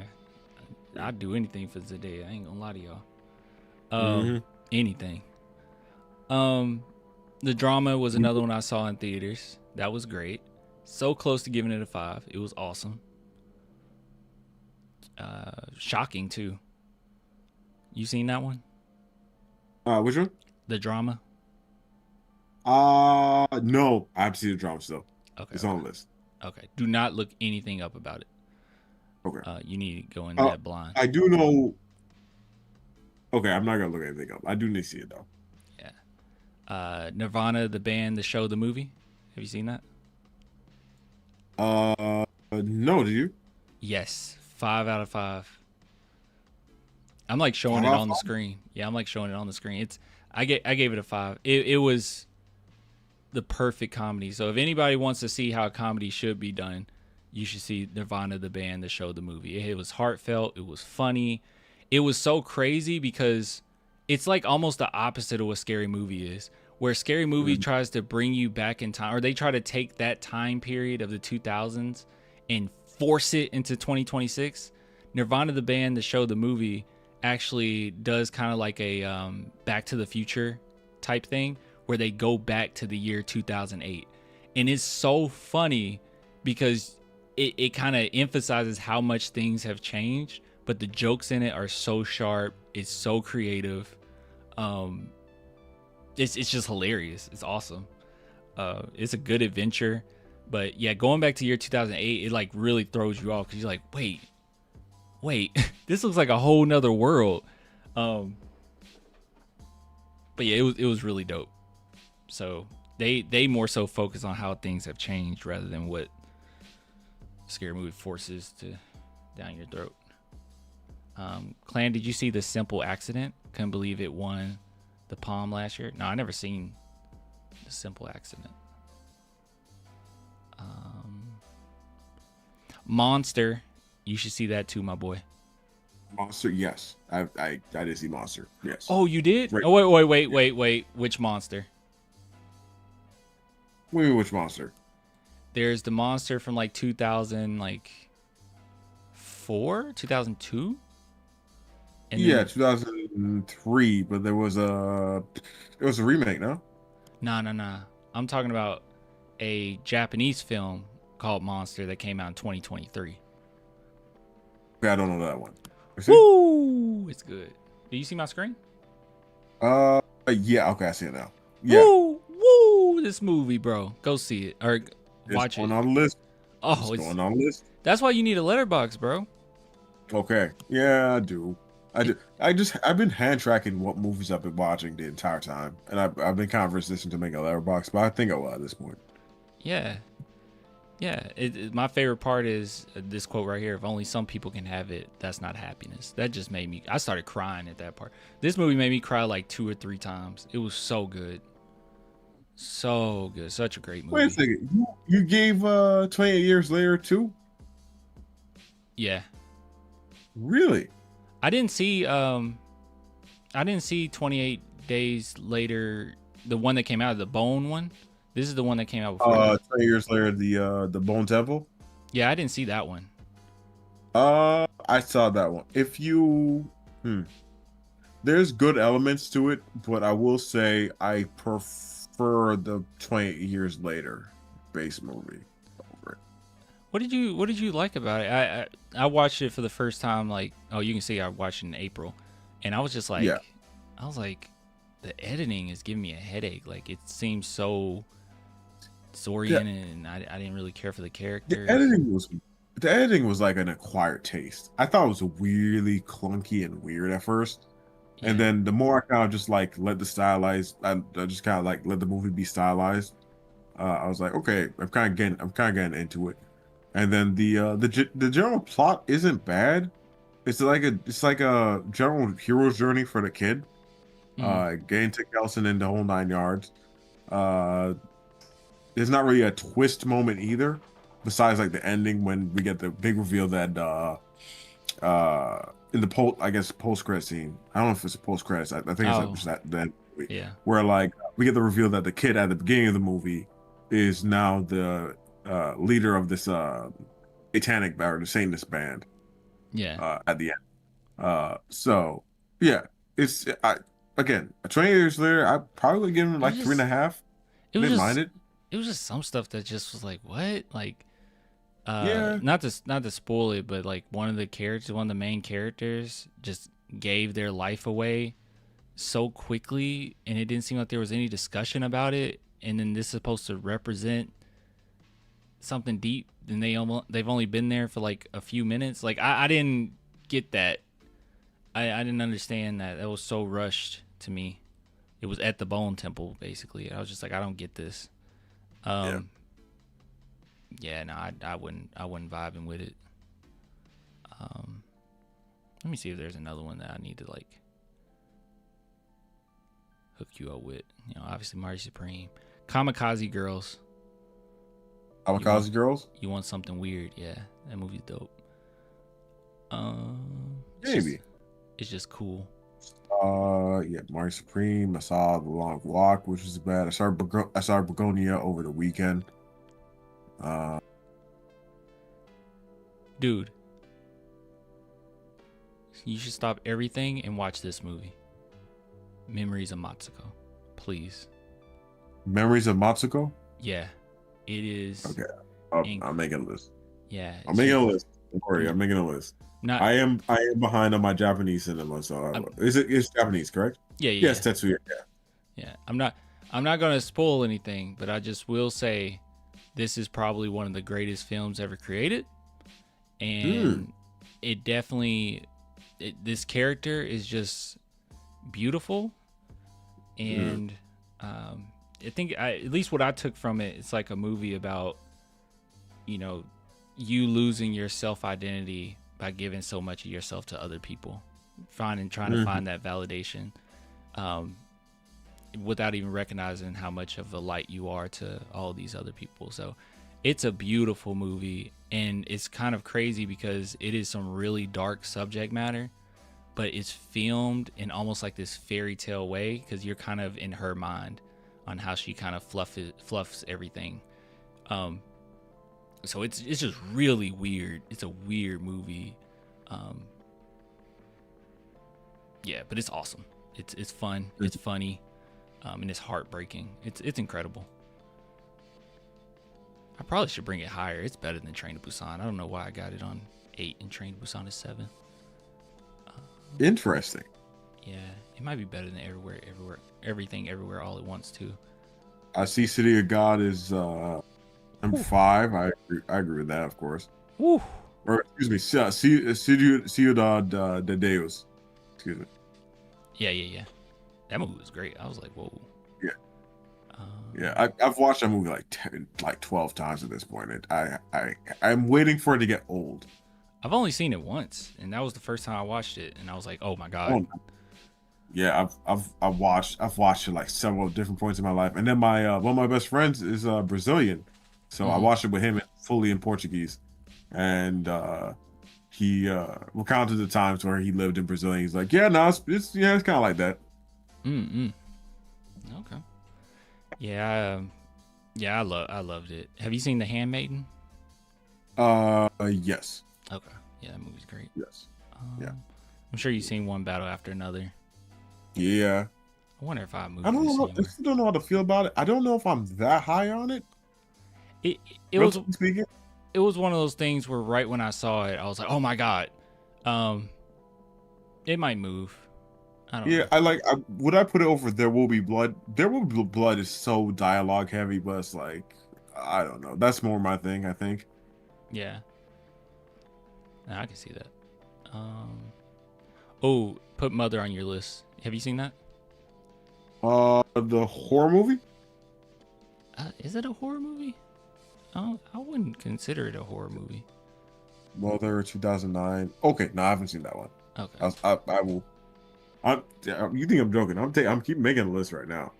No. Oh, that's good. Yeah, Mother is really great. Okay. I watched it twice. The first time I loved it, and the second time I was in love with it. I was like, oh my god, this movie is so good. And it's really sad too. But it's basically a mother's son is being accused, who's pretty disabled, like mentally disabled, and he's being accused of murder, and she wants to show that he didn't do it. And she goes to great lengths. I'll just say that. But yeah, the reveal of everything is just so well done. It's so good. Have you seen Confessions? Let's see. Confessions. Another Tetsuya. I don't think so. Okay. Yeah, for a long time that was my favorite movie ever. It's still in my top 4 favorite. I put it in order of like which I think are like objectively just best well done. Yeah. But it's my top 4. Confessions. Yeah, I put that on the list too. I saw Battle Royale. Which is great. Goodfellas is great. Godzilla -1 is great. Mm-hmm. Ooh. Concrete Utopia? Concrete Utopia. I don't think I've seen Concrete Utopia. Ooh, that's a really good one. Concrete Utopia. Yeah, that's going on there. Yeah, that's a really good one. I'll have some time over the next few days, so I will actually be probably putting out Letterboxd reviews after I watch these. Follow me and then tell me your stuff. I got you. I'm definitely gonna let you know what I'm seeing. Beasts of No Nation, really good movie, by the way. That's a really good movie. That's like literally the only movie I can't rewatch. Can't rewatch it? Nah, I haven't rewatched it once. It is too much. I think I've watched it twice. I think. I can't watch that. I have not watched it for several years though, and I don't really have the urge to. I can't rewatch that. What about Puss in Boots? Puss in Boots is great. Yeah, God, it's so good. And not much to say. Puss in Boots is fantastic. If you have not seen Puss in Boots yet, watch it. Yes. Yeah, a lot of people are just like Puss in Boots. Nah, bro. Yeah, we're Shrek. No. Nah. Puss in Boots. Nah, it's an incredible movie. Another round. Another round. No. Okay. Nope. That's going on the list as well. I've seen Upgrade. I've seen the majority of these, I think. A Monster Calls? Monster Calls. No. That's a really great one. Okay. Monster Calls. Saint Maud is really great. It's a nice deconstruction of religious thinking. It's really good. Saint Maud is really good. Bring Her Back. I've seen Jackie Brown, of course. I think there's another one I was about to encourage you to see, but now I'm going blank and see. Funnily enough, I still need to see Requiem for a Dream. I don't know how I've made it this long and I'll watch it. It's kind of shocking to me, but some of these I need to rewatch, and they're going to change where they are. Hold on, let me go down here. Which one? The Lobster is good. Yeah. Late Night with the Devil is awesome. I saw it. Yeah. Yeah. Yeah. I saw The Devil's great. It kind of diverted my expectations. I thought it was going to be a little bit different, you know. But it was good. I like It Ends, and I like It Ends more so for the message, if anything. I couldn't not give it a 5. You seen that one? Yeah. I can see why you say you like the message more than more than anything else. Yeah. Let's see. There's Cure, The Chaser. Pretty high on Ex Machina. Did I not put Ex Machina on here? No, it's on there. Oh, where did I put? Oh, 95. Yeah. That was good. I don't know why I put Adolescence on here. I just loved it that much, but it's not even a movie. Yeah, no, not really. Clan, have you seen The Backrooms? Yeah, I've seen The Backrooms. I liked it. Marriage Story. Have you seen that? Marriage Story with Scarlett Johansson, right? Yeah. Yeah. Okay. Let's see. It's a Kaido. It comes. Or is it Kudo? It comes. That it's just around the corner. Going on list. It looks like I'm just crazy about Tetsuya. Hey, realized listen, that's him again. you're adding to my my Japanese cinema list, which I've been thinking about anyways, quite frankly. So I am not mad at it. Man, watch The Chaser. The Chaser? Yeah. Okay. It's gonna kill you. It's gonna absolutely destroy you, but yeah, it's just so good. I can't take it. It's just so good. The Chaser, gotcha. You've probably seen Whiplash. Yeah. Birdman I saw, Moonlight I saw, Sinners. You've seen Uncut Gems probably. Yeah, vast majority of the Western stuff I've seen, I think. Okay. Random Boogie Nights mention. I respect it. Oh wait, this is one that's really weird. Love Exposure. That one's weird. That one's weird but awesome. Yeah. And it's a long movie, bro. I didn't watch it all in one sitting. I watched half in one day and then another half the other. But I gave it a 5 out of 5. It's really good. I'm definitely going to do last movie I think I went and rewatched recently was The English Patient, because I had the urge to do it.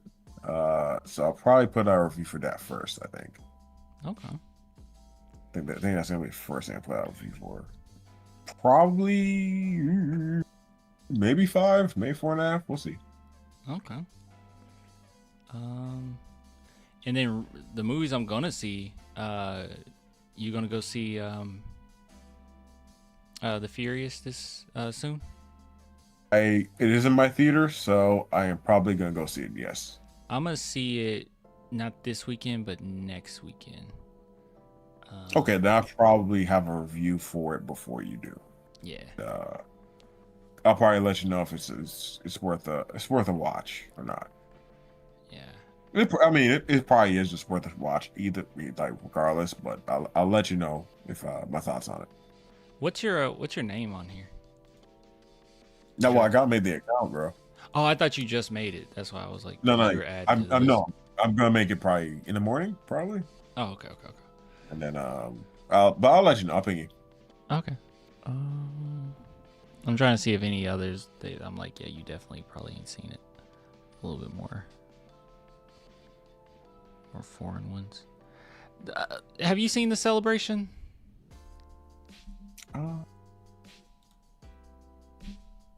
I've seen The Celebration. No,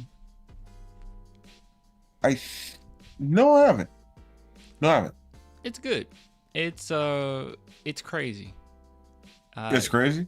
Yeah, it's basically a dinner party for the dad's 60th birthday. Lots of people come over, like colleagues, and the family comes over, and it's coming fresh off of the death of one of the siblings. So the main character, Christian, he's told, I'm not going to spoil anything obviously, but he's told to like, hey, can you give a speech, for your dad? And let's just say some family stuff is revealed. So it's definitely it's one of those movies where you don't want to be in that room. Like when things start getting revealed, you do not want to be in that room. You want to get out as soon as possible.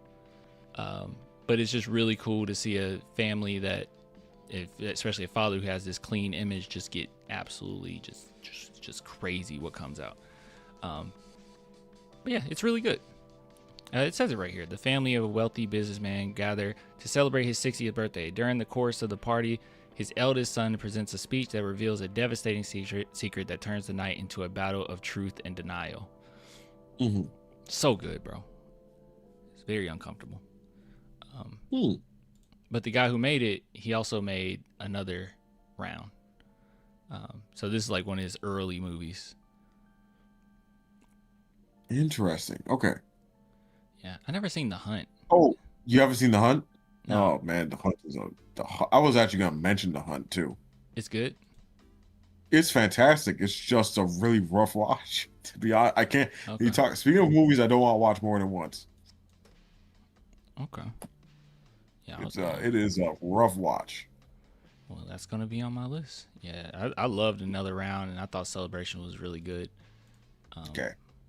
Sheep Detectives. Have you saw that in theaters? I saw that. You saw it in theaters? Yeah. I didn't see it in theaters. I should have though. To be honest. It's pretty great. The subject matter is pretty great. Yeah. You wouldn't expect it with a title Sheep Detectives, but listen. Yeah, it seems like dumb or like, oh, you're just some kids movie, but they go over and beyond, like further than you expected them to go, and they use the premise of death really well. Like for instance, like sheep, they have a very, sheep don't remember things that well, but it's all, the movie is all about grief. They can't forget they're a herder, they're sheep herder. They can't forget him. And they try to help solve this mystery. So it's kind of like a goofy family movie, but then they ask like some really deep, dark questions. And I'm like, yeah, this is good for kids, man. Like, it's good for everybody. Just about like death and what happens after, and like it's good. Jojo Rabbit's awesome. I need to rewatch Audition. That movie made me uncomfortable. I remember being very uncomfortable watching it. I need to rewatch it. See where I put it. I want Silence to be higher, bro, but that's one of those movies you don't want to rewatch. Silence? Yeah, Silence. I can see that. You know about it? Yeah, I do. Yeah. I can see that. Yeah. I like Heretic a lot. Heretic's pretty good. Heretic's pretty good. But most of the movie, I was just screaming, because I went to see it in theaters. Most of the movie, I was just sitting there like, I know, right? Exactly. Like, some of the stuff he was saying, I was like, man, you speaking facts. You spitting. Yeah, you spitting. It's like, he ended up being, a psychopath. I was like, no, just let him talk. I would have been cool with him just sitting there talking the whole movie. I was like, just break it down, man. Scott Pilgrim's goated. Scott Pilgrim is goated. That is true. Swallow's really great. I don't know if you've seen that.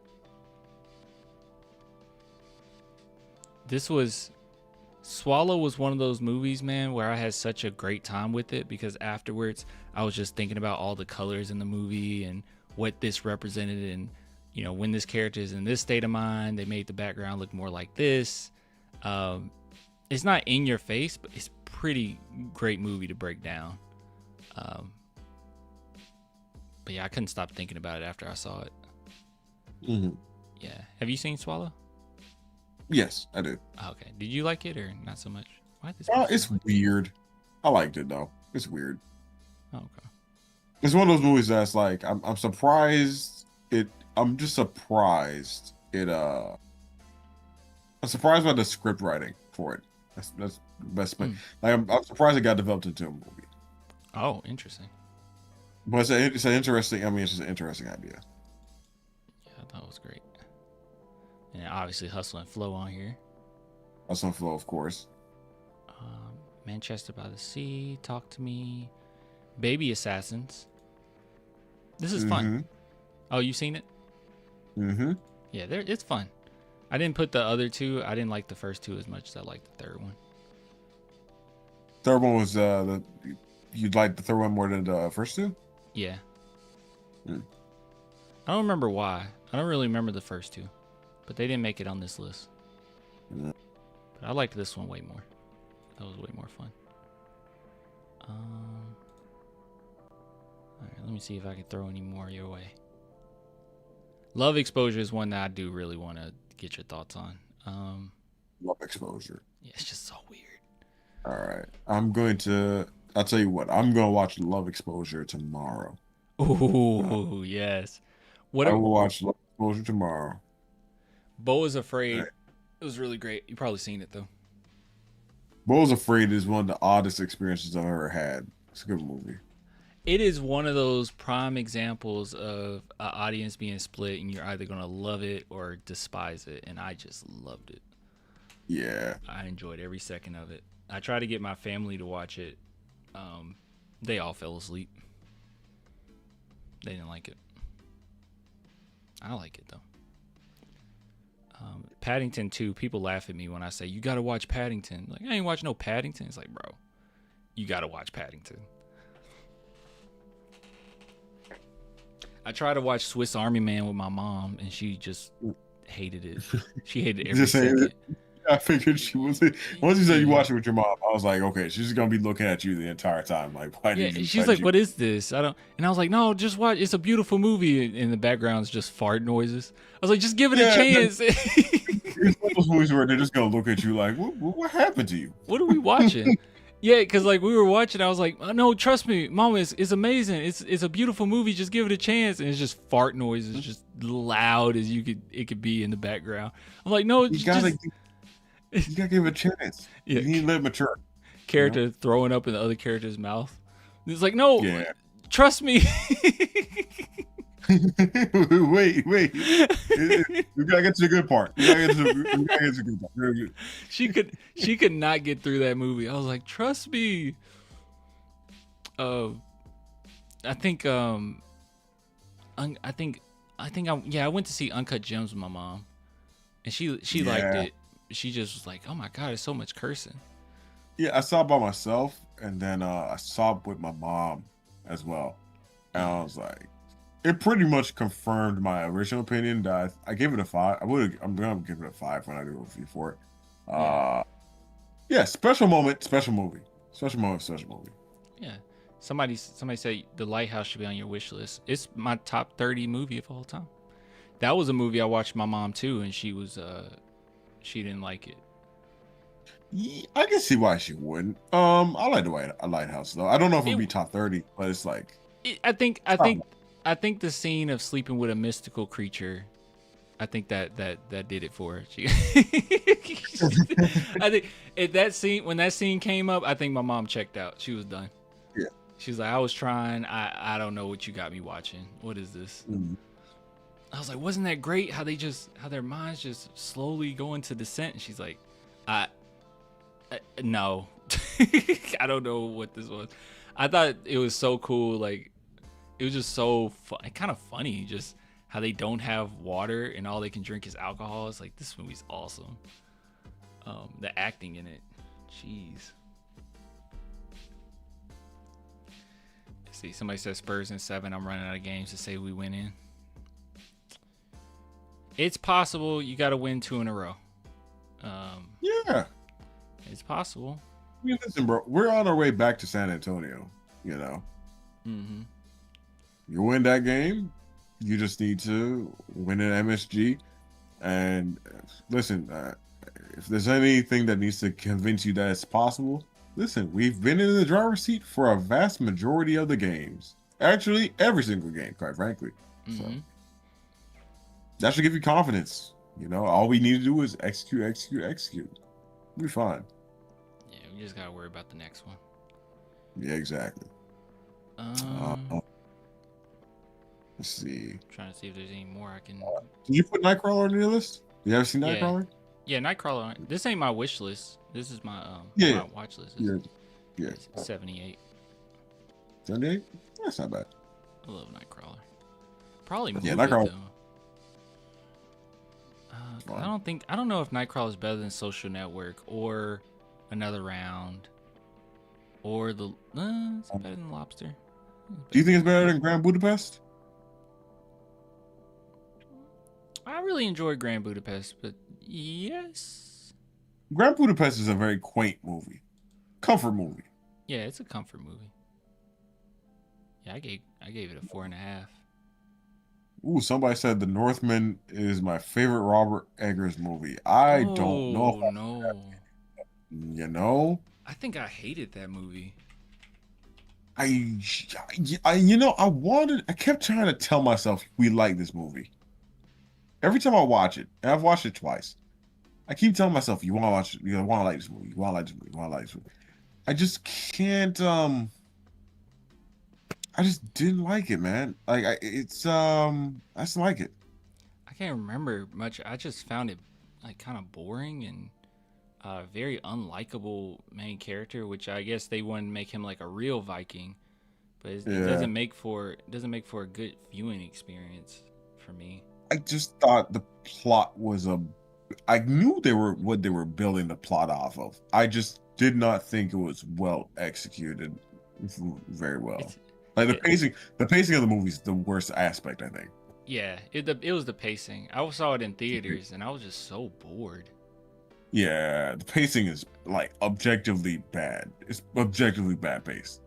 Yeah, I gave it a 2.5. I think solely on the cinematography. Like everything else, I was just like, cinematography and the Berserker scene was fun. The Berserker gang was like a cool thing to see depicted. And then we just immediately just didn't get any more of that. And I was like, okay, it's gonna be one of those. So I said, no, that movie is awesome in my opinion. Okay, I mean, it wasn't for me. I love Robert Eggers. Let me see how many movies of his I've seen. I'll probably give it. If I was to give a review, I'll probably give it like 3.5. I don't think it's bad. The pacing's just like dog water, and the plot's just not my thing. But besides that, yeah, this is obviously it's a well-made movie. Yeah, I like his other ones way better. Like The Witch is by far his best movie, I think. Oh, is The Witch better than Nosferatu? Or The Lighthouse? I think Lighthouse might be better than The Witch. You think so? Yeah. I loved The Witch. I think I was so crazy about The Witch just from the acting alone. I was like hooked to it. I don't know. I can feel that. Yeah, I love The Witch, but yeah, Lighthouse probably is a better movie. I don't have it in the order like that though. Yeah, I definitely feel having The Witch over Nosferatu, but I think if I had to rank them, I would definitely put Lighthouse 1. A movie I want to rewatch is Decision to Leave. I really want to rewatch that. Decision to Leave? Yeah, it's a lot of metaphors in it. Yeah, that's a really great one. And then Eternal Sunshine for the Spotless Mind. I just watched that for the first time. Have you seen that? Eternal Sunshine? Yeah, I saw it. Yeah, it's a fantastic movie. Like that was the first like serious Jim Carrey movie too, by the way. Yeah, it was incredible, bro. Like when people thought he couldn't do like a serious acting, and he comes out with like his magnum opus, kind of. Yeah, that movie, when he started saying like he want like no don't get rid of this memory, don't get rid. I was just crying, bro. I was crying like a baby. I cry a lot in movies. Do you cry a lot? Man, I'm not a crier, but like it really depends on like how invested I am. And there's been movies where I'm like I do start getting emotional. I get weepy. Coco got to you, right? Like Coco has to get to you. Coco, yeah, a little bit. I was pretty good throughout Coco. Oh man, that Remember Me song? Everyone cries at the Remember Me song. I'm not sappy like that, bro. I mean, sometimes. Sometimes. Hold on, man. Hold on. Have you seen Train to Busan? Funny enough, you're not gonna believe this. I never watched Train to Busan. Okay, watch that. And if you don't cry at the end, you're a literal monster, and I don't think I can be friends with you. Well, listen, we all have a bridge to cross. That's a little bit too far. We'll see. Oh, this is. I'm watching. By the way, this is my favorite movie. This is one of my favorite movies ever. It's probably my top 4. It's my favorite horror movie. Yeah, favorite horror movie ever. Favorite horror movie. Now, favorite horror movie ever for me is probably not gonna change, but let's see. Tell the Two Sisters. Because my favorite horror movie, I'm pretty basic. My favorite horror movie is The Thing. The Thing. Okay. That's pretty basic. Scarface is my favorite movie ever. Scarface, really? Yeah, it's my favorite. I can rewatch Scarface so many times. I've seen it like 10 times, man, since I was a kid to now. Like I could just rewatch it and never get bored of it. The pacing is perfect. The acting is perfect. The come up story is perfect. I don't know, just every scene is good, man. There's not a bad scene in that movie. Mm-hmm. Yeah, Dude. no wasted scenes. Pacing is great. You know what, guys? That's what I need to watch tomorrow. Is Oppenheimer that good? Why haven't I watched it? You haven't seen Oppenheimer? No, I didn't watch it. I had a choice for that weekend, and I went to the Barbie movie. You chose the other side of Barbenheimer, huh? Yeah, I went with the Barbie. I've seen Oppenheimer like 10 times. It's that good? Yeah, it's that good. It's fantastic. In my opinion, yeah, it's fantastic. For real? Yeah, I'm probably gonna give it a 5. I know how it sounds. I know. Maybe I should watch that tomorrow. Look, that's what I'm saying, guys. We're struggling. Let's watch it. I'm gonna watch it tomorrow. You need to listen. We're still alive. There's bright sides to life. You need to enjoy it as best you can. You can't just spend all your time being depressed. That's crazy because I'm so hooked to the Spurs that when you said we're still alive, I thought you meant that the Spurs season is still alive. Man, I'm not talking about that. I'm not talking about San Antonio's basketball team right now. I'm not going to. I'm not putting myself through that. I'm not doing it. I was more happy about that than me being alive. I was like, you think so? we are? Are you sure? I saw this is like a rainbow flew out of your mouth when you said we are. I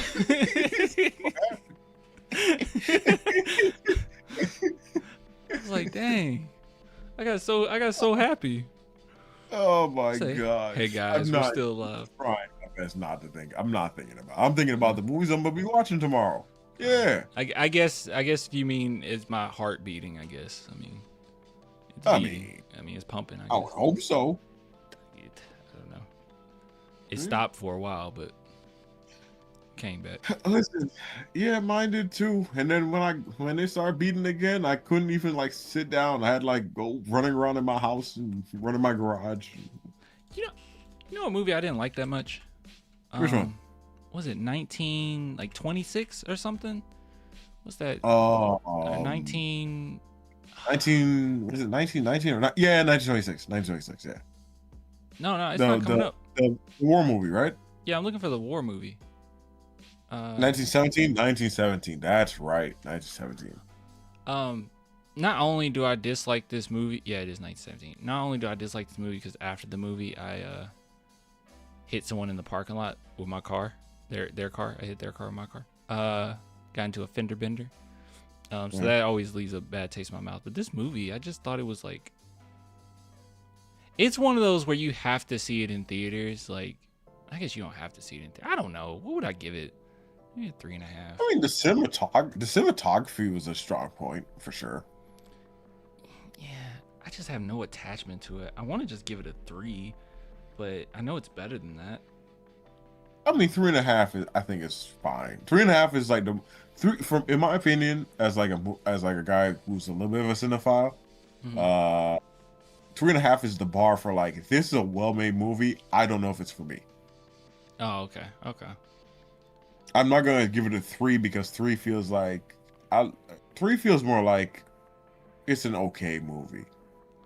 3.5 is me trying to give it the respect it deserves, but it's missing something that connects to me. Yeah, let me see if I can find my ratings. Let's do 3s. Let's see. I need to see. I am going to be watching Hoppers tomorrow too. That's definitely on the list. Hoppers is good. Yeah. I probably was harder on it than even I was. I think I gave it a 4, but yeah, I'm probably gonna. I'm a sap. I'll probably give it a 4.5. I'm just too woke. I was like, there's no way this rich mayor or whatever, just the turn. Yeah, the turnaround at the end. I was just like, no, teach the kids a real lesson. Because I never thought the main character was I think the movie should have been about acceptance and still trying to make a better path. I thought the way they tied things up at the end, I was just like, nah. Yeah. It just left a bitter taste in my mouth. And also them constantly saying she's in the wrong in some way. Mm-hmm. never felt like she really was. Here's my threes. I think I might have been a little too hard on some of these. Creed 2 is a 3. Creed 2 is like, I don't know if Creed 2 is a 3. I think it's a little bit better than that. Maybe I was just a little harder. I might have been just harder on them back then. Like Creed 1 as a 3 is also kind of crazy, I'll be honest. Wait, I gave Creed, what did I give Creed 3? I think I gave Creed 3 like a 4 or something, didn't I? You didn't like Creed 3? I am gonna I was actually already planning on rewatching Creed 3 tomorrow, so I will let you know. Yeah, I gave it a 4. It was like very anime. Yeah, I do know that. Yes. Yeah, that's why I liked it. I just liked the direction of it. I was like, this is dope. Woman King, Barbarian. I don't know if I'm gonna get. I do not know if I'm in on Barbarian getting a 4. To be honest with you. What would you give it? 3, I think. Maybe. You didn't like it? Was it the ending that? Yeah. By the last act kind of lost me. To be honest. Yeah. The last act, I was like, I'm a sicko because I gave Terrifier 2 a 4. That's crazy. Did you watch it? Yeah, a 4. It was good. I mean, I put things based in the category that they're into. Like yeah. Like for what it was going for, it was creative. It was fun. Yeah, I was never bored. It was cool. I actually had a good time. I think Top Gun kind of crazy. That feels like a 4. X, that feels like a 4. Batman, I probably give it a 4.5. Probably. I probably need. I'm gonna keep the 4. I think the next one's probably gonna be a 5 though, just how the direction they're going in. The Fallout was really good. Fallout is the Fallout's good. Let's see. Claws of 4. Birds of Prey is super mid. Man, it's mid, but listen. Okay. Did I see Birds of Prey? Did I put Birds of Prey on here? Yeah, you gave it a 3, I think. Oh, Birds of Prey with like the suicide thing. The Suicide Squad thing. Okay. It was alright. Knives Out, 4. Cool. Joker 4. Joker 2 was so bad, it makes me want to like drop the Joker rating. I ain't even gonna front, but yeah, I know. The Teen Titans Go movie actually was really funny. Man, yeah, I know that. Yeah, I need to actually put this on. Oh, let me read this comment. Clan can't sleep. What do you think? Yeah, I sure can't. I sure can't. Searching is good. I like Searching a lot. Searching is a great movie, yeah. Realize how bad the acting is though in your second watch. Yeah, but I mean the script for that movie is excellent. I mean, it's got some heartfelt moments. Brawl is good. That's a crazy movie, bro. Brawl, yeah. Oh, Have you seen a second? Hateful Eight. Dumb and Dumber 2. Nobody likes this movie. See, this is why that Scary Movie is trash. Because I am very open to silly comedy. I saw this movie. I didn't see the other Dumb and Dumbers, by the way. I still haven't seen it. I need to see the first one, at least. And I found this movie hilarious. And I was laughing the entire time. So you can see I like dumb comedy. Now, I wasn't in a theater. I saw it by myself. I wasn't influenced by anybody. And I was like, this is funny. And everybody hates it. Everybody hates this movie. But Dumb and Dumber 2 is, it's not that bad. And then I'll give you another one. Dumb and Dumber 2 is not bad. The Three Stooges isn't bad either. I haven't actually watched that. Three Stooges is not bad. It is very adherent to the original Three Stooges from like the 40s and 50s and 60s, I think. Okay. And then another one. I don't know if you've seen this. Have you seen Conclave yet? No. Okay, you do need to see Conclave, I think. Okay. Is that good? Yeah. Okay. I got it on my watch list. Let me put it back on there so it's at the top. Conclave is, in fact, fairly good. So I was really surprised by that script. I'll be honest with you. It threw me for a loop. What about this Ari Aster short film, The Strange Thing About the Johnsons? Oh, man. We're getting into the deep cuts. The strange thing about the Johnsons is a crazy pull at, what time is it for me? It is 3:30 in the morning. That's a crazy cut. Let's say strange things about the Johnsons. I think a 4 is warranted. That's like, when did I watch that? I watched that when I was like, what, 15 maybe? I watched it when I was older. I watched it in my 20s. Okay, yeah. No, I rewatched it maybe 5 years ago now. And it still had the same effect on me of like, this is the craziest. This is just the craziest. This is the craziest. This is the craziest script. I have not seen that. The funny thing is, the strange thing is about the Johnsons is so funny because I have not seen somebody redo that script. Yeah, he's like, come on. Time for dinner. Nobody's done the same thing. I'm like, I definitely expected somebody to like run with this theme at some point. See, guys, I like comedies. That's how much you can trust me, because Scary Movie sucks. Yeah, Harold and Kumar, White Castle's great. That's a great comedy. Yeah. Me, Myself, and Irene, South Park, Big and Long and Cut, The Waterboy, Scary Movie 1 and 2, Undercover Brother. Undercover Brother is hilarious. It's hilarious. Even to be honest, it's one of those movies that I know it might be functionally bad. I'll probably give it a 4.5 though. I don't care. It's really good.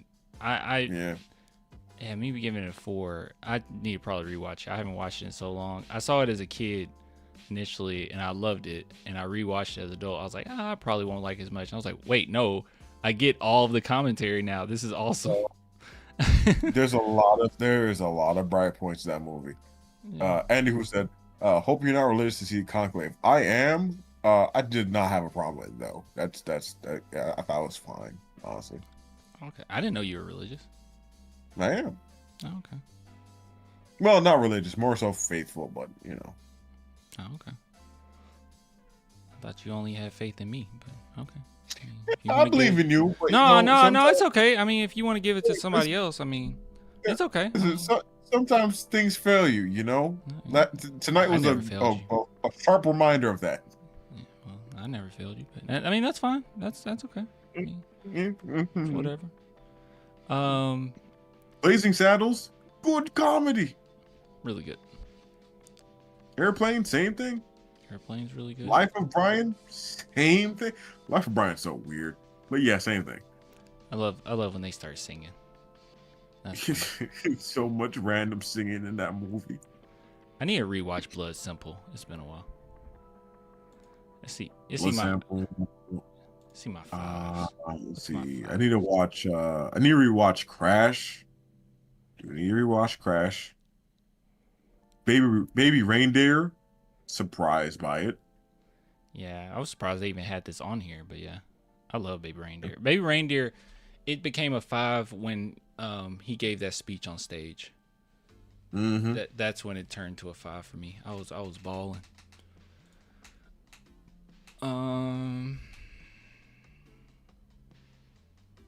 Obviously, Confessions, Mother, Love, Exposure. Is that Hereditary? Did you give Hereditary a 5?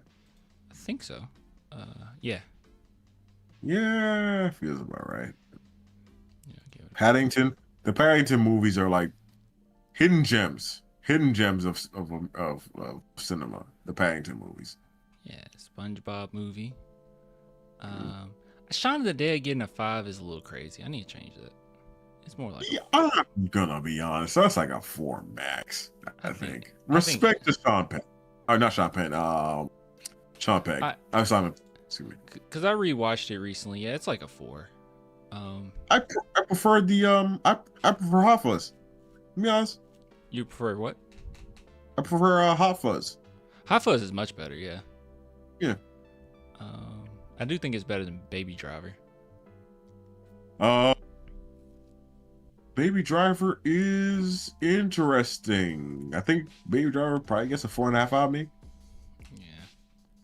I like Baby Driver. It is. Seven Samurai is the oldest movie I got on here. Seven Samurai is great. It deserves a 5. Yeah, that's an easy 5. Easy 5. So entertaining. Yeah. We do 4.5. Ageless. I don't think it's gonna age. I think it's an ageless movie. Here's some movies that's on the cusp. Let me see if I want to make the argument for anything that I see here. Penguin. The Penguin. I'll make an argument for the Penguin. What's up? You think it's a 5? I think it's a 5. Yeah, I do. What stopped me from making it a 5? I don't think there's anything that stopped me from saying it's a 5. It was everything I could have asked for from what it was. Man, maybe you're right. I think I predicted something really early. It was like, obviously that's what's gonna happen with this, but probably. Colin Farrell was perfect. The mother's actress was perfect. I mean, I'm thinking of ending things had to grow on me. It is so terrifying. But then when I figured out, I had to watch like breakdowns of it, and when I got breakdowns of it to figure out what was going on, I was like, it went from a 4 to a 4.5. I was like, whoa, wait. I didn't catch that, and now that makes sense, and this makes sense, and it just, I don't know. It's a really good movie. It's terrifying though, how it's filmed. Love the Baby Driver, but aged poorly with allegations of drama. Yeah, it did, but you know, there was drama behind the scenes. Yeah, just with the main act. Well, not main actor. Oh yeah, main actor Ansel. Ansel had some stuff come up, and then what's his name? I didn't watch this movie yet. Somebody had me add it, and I didn't even watch The Seventh Seal. Yeah, Ansel Elgort had things come up. Kevin Spacey had stuff come up. You know, well, not some stuff, a lot, but Seventh Seal. This is the end. Is almost. I need to rewatch it. It's probably a 5. This is the end. Is I think 4.5 is fine. Django Unchained. I don't know how to feel. I need to do a Tarantino ranking because I seen everything. When this movie first came out, I didn't like it because it came out around the time that they were doing a lot of like The Help, Blind Side, and I just got tired of it. The 20 Years of Slave. I got tired of all that. Yeah. So I automatically had a disdain for it, and then I rewatched it not that long ago, and I was like, "What was wrong with me? This movie's amazing." It's great, right? I know. Yeah. It's. I mean, it's like quintessential Tarantino movie without a lot of his Tarantinoisms. Yeah. Bad Grandpa. Bad Grandpa. Funny movie. Yeah. Raid 2. Raid 2. Mm-hmm. The Raid. Do you like it more than the Raid Redemption? That's the first one, right? Yeah. Yeah, I like it way more than Raid 1. Okay. Yeah, I think it's the best action movie I've ever watched. I don't disagree with that. No. Yeah, when I see The Furious, just see if it matches up. People comparing it to that. We'll see. I've heard some good things. Monster from 2003 that was talking about yeah. Eileen Wuornos, I think so. It's like Thurman or Theron, Charlize Theron, and Uma Thurman was playing the role, I think. Eileen Wuornos. Let's see. Cure is good. Finding Nemo has never aged and probably never will. Borat hasn't aged either. Borat's so good. Saving Private Ryan. I could see myself being a little bit lower in Saving Private Ryan, but I think that's fine. I watched it for the first time like more recently, and I think I just loved it based on the characters and Tom Hanks' character. I was like, yeah, I could see him being a leader of these guys. Yeah, and also another movie, really good cinematography. Like it's a really well made movie, really well made. Change the cover for this. Are you gonna be a patron, or are you gonna just have a regular account? We'll see. Probably. I finally did it, man. I finally just became a patron. Yeah. I was like, I'm on here so often. I'll just do it so I can change the cover. I ain't gonna lie to you, bro. That's a 5. Yes. It's a 5? It's a 5. It's a 5, in fact. Hot take. It's a 5 to me. I don't know if it's even a hot take. I'm starting to hear the song in my head. How does it go? It's so much. It's so much of him on the soundtrack, but it's like. What's the song? How does it go? It's like playing, but it's not playing in my head. Which one? The soundtrack with the love song, where like, Collins. I'll be. That's it. Your heart, no matter what. It's a 5. It's a 5. I'm trying to tell you. I'm trying to tell you, man. That movie is a 5. That song. It is so good. It's so good. You know, here's another 5 for you. From the same era. I don't know if it's a 5. I want to put Hunchback of Notre Dame high, but I don't know if I want to say it's a 5. I want to say it's 4.5. I actually never watched that. I saw it as a kid, maybe, and I don't remember it. Man, that deserves a watch for sure. For sure. I was talking to same Brazilian friend about Hunchback of Notre Dame the other day, and how a lot of the themes, really adult themes, like really good adult themes. What about Dial M for Murder? Dial M for Murder. I gave it a 4.5. We can say 4.5 feels right though. It's just a good movie, man. It's a good movie. Let me see, which ones have I seen? I got the Have you DVD seen- set. have- I need to rewatch. I need to watch them. Well, here's a good question. Have you seen Casablanca? No. Oh, Am I missing out? yes. I know someone who. Casablanca. You kind of have to watch Citizen Kane. Kind of have to do it. It's like a mandatory thing to do. You said that reluctantly. Yeah, everything say this is the Citizen Kane of, like someone says, Scary Movie's the Citizen Kane of awful. Yeah, like Citizen Kane is like, it's just hard to say. If you're a cinephile, you kind of just have to watch Citizen Kane. That's how I've always been told. It was always told like that to me, and I agree. After seeing it, yeah, I agree. Yeah, you have to watch Citizen Kane. You do. It's that good. Yeah, kind of. You just kind of have to see it. Okay, I'll watch it. I think It's a mandatory tomorrow. watch. I think tomorrow I'm gonna watch Oppenheimer. Maybe I can do that, and then maybe Citizen Kane. I could watch 2 movies. I think. I would say that's a good 2. That's a good 2. Yeah. All right, man. I probably. Oppenheimer. I was gonna say I probably need to get to bed. Yeah, me too. I'm not gonna sleep. I already know that. It's fine. So It's okay. embarrassing, bro. So I embarrassing. just don't know how to show, because even at my gym, everybody knows I'm a Spurs fan. I'm Oh not my a Spurs fan. god, So it's like, bro. I don't know. And I was talking so much cash. I was talking so much cash. Let yourself go for a week, bro. Yeah. You ain't gotta show up, or go real late, real early when they're not gonna be there. Yeah, I might need to. I'm gonna just duck the night crew. My one buddy, he said he's leaving for the week, and I was like, fantastic. So I told him I was gonna take. He's a guy I talk to about basketball there all the time, and I said I'm gonna text you about the games though. He's like, for sure. And once I saw that tonight, I was like, I'm gonna have to catch him next week. It's so embarrassing. It's so. I just. It's the weirdest thing. I still can't eat it. It's so embarrassing. Yeah. What an embarrassing loss. Oh my gosh.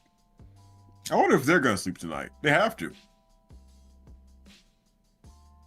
What's this? Yeah, they must. Hold on. I'm seeing. Oh, dude, they're clowning De'Aaron Fox. What is this? What are you looking on? I'm looking at It says man arrested for stealing $229 million from the San Antonio Spurs. He's looking on X. He's on X. Yeah, he's on Twitter. Yeah. Wait. Twitter. Man. Wait, legend they're of winning. They're just taking turns clowning him nonstop. It's just hate.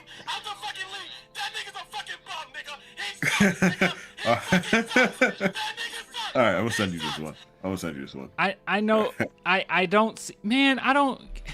Can you just explain to me why my best friend Swish, like combated me on that? I don't understand because I was so angry at that. And he was more passive towards it. Is that low? Yeah, that's low. But he was so passive towards. Why was he so passive towards that? I know towards the final play. Yeah. Because listen, I had people in chat mad at me for explaining the thinking behind it. And I'm just trying to tell you that's the thinking behind it is that you just think to yourself, it's an easy I'm catching him off. I don't waste clock, and it's not free throws, but you remove the error of missing your free throws, and that's what Swish told me is that he's not a completely stellar free throw shooter himself, so it's like it kind of makes it. I'm like, that's just dumb, bro. Because we have timeouts, like we have other things we could do instead of just like and okay, this is gonna make me upset again. What was Mitch saving the timeouts for? We didn't even use the second challenge. Yeah, like what were you saving it for? Me personally, even if it was a waste, I would have challenged the Castle out of bounds thing. Yeah. That because that was that might not have been out on Castle. I didn't think he actually went out. Like so, even if he did, just use it, get the rest, lose the challenge, but like use it or lose it. It's been a use it or lose it thing with the challenge all season, and he just loses it all the time. And I'm just like, okay. You can't. You don't get. It's not like frequent flyer mileage. You're not gonna save it for next game. Dang, you saw Manu Ginobili tweet out 0-0, go Spurs, go. Oh my god, dude!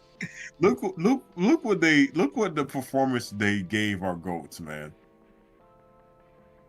Dang, dude. Yeah. You got Charles Barkley calling us the dumbest basketball team to ever exist, pretty much. They're retweeting the Donald Trump tweet. ISIS has a new leader. We know exactly who he is, and putting De'Aaron Fox. Oh man, the difference between 3-1 Knicks and 3-1 Spurs.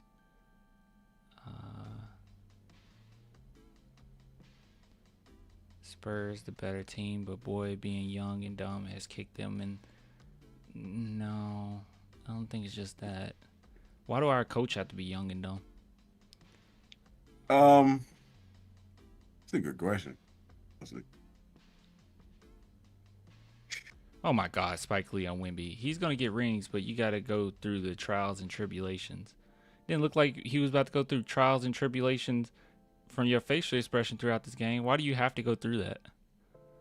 Man, I can't even. The thing is like we legit saw them throwing trash at our players, bro, and we just don't have a real response for it. They said this De'Aaron Fox. Listen. That's why they call you the N-word. That's why because you suck. That's why they say you worse than Hitler. That's why they call you the N-word. That's why because you suck. That's why they say you worse than Hitler.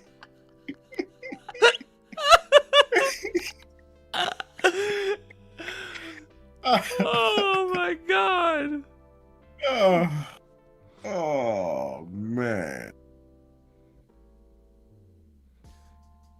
He's Dang, Charles Barkley said we saw the dumbest basketball team in the history of civilization. Yeah. What does he mean by that? Yeah. Blew a 29-point lead. We have unfortunately enraged every single old head that is in existence right now. You take De'Aaron Fox's brain and put it in a bird, he's gonna bark. Oh my God. Yo. Yo. Oh my God. Dude. fried, man. He's fried, man. He's kind of fried, bro. He's fried, man. Oh my god.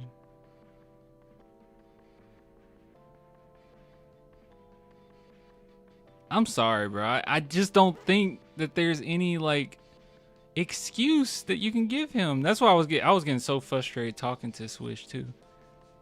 By the end of that convo, I was like, bro, like you can't be serious right now. He didn't lose that game. I'm like, technically no, but yeah. That wasn't just like, oh, you know, we made a dumb play. No, dude. No, that's not just you made a dumb mistake.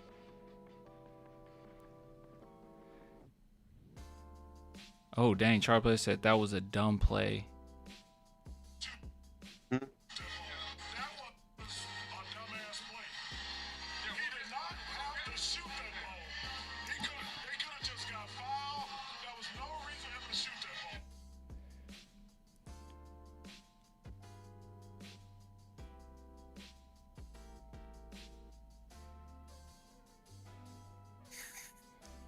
Dang, bro. I just need to save all these. This just need to be a video.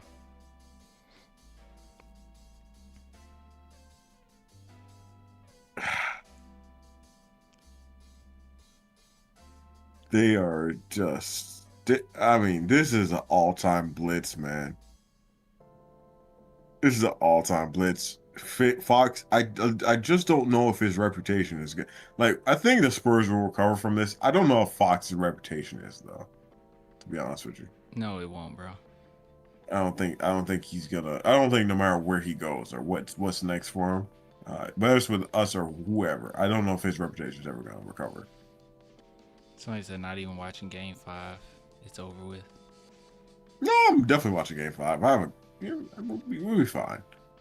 It's Game 6 you need to worry about.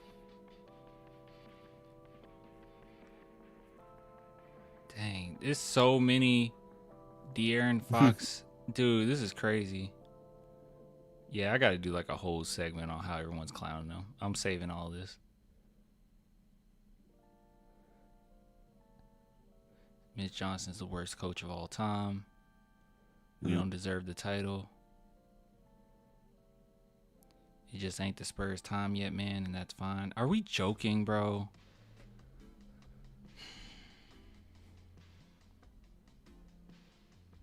You know how hard it is to get to the finals? Not to say we won't do it, but like you still got to go through OKC. They're going to get better. We're going to get better. But still. I mean, I said to you the other day, yeah, the question that these guys need to ask themselves is, did you come this far just to come this far? And right now it's like, maybe? Question mark?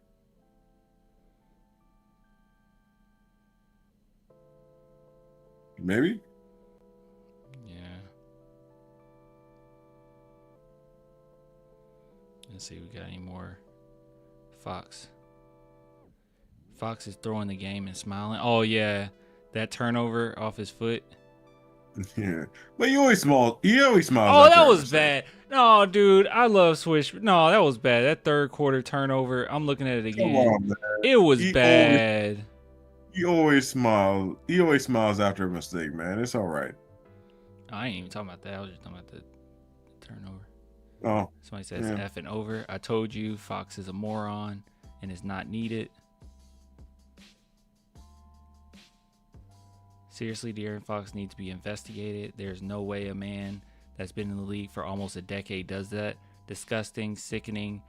Remove him from the roster and league. That's what I was like really emphasizing to Swish about. I was like emphasizing like he has been in the league. That is like a basic thing.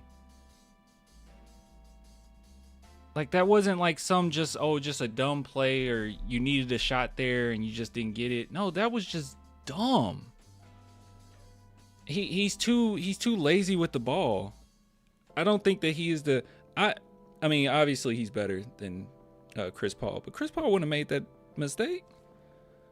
Why does De'Aaron Fox need perfect coaching to not make that mistake. You know what I mean? I just don't understand why he needs to be. Again, yeah, that's not a coach thing. That's just a mental flop thing. Like, he knew he had 10 seconds left, right? He knew that they were under 24 seconds left in the game. So it's like, he knew that he didn't really need to take that layup. And then after, let me see. And then after he fouled them, he fouled after that. Oh my God, dude.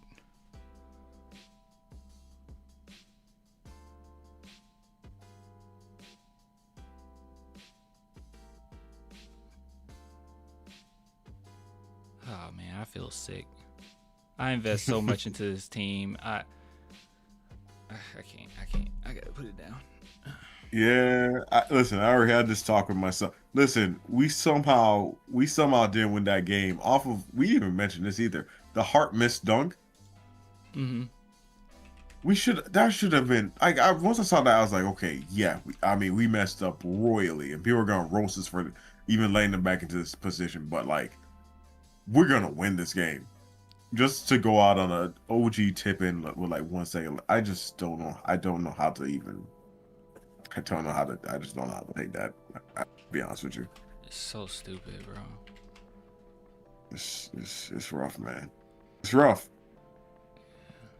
It's rough. I know my boy Swish is gonna be like, people saying too much and they shouldn't, be saying he needs to be gone. And it's like, bro, sometimes I know he's very pro player, but like sometimes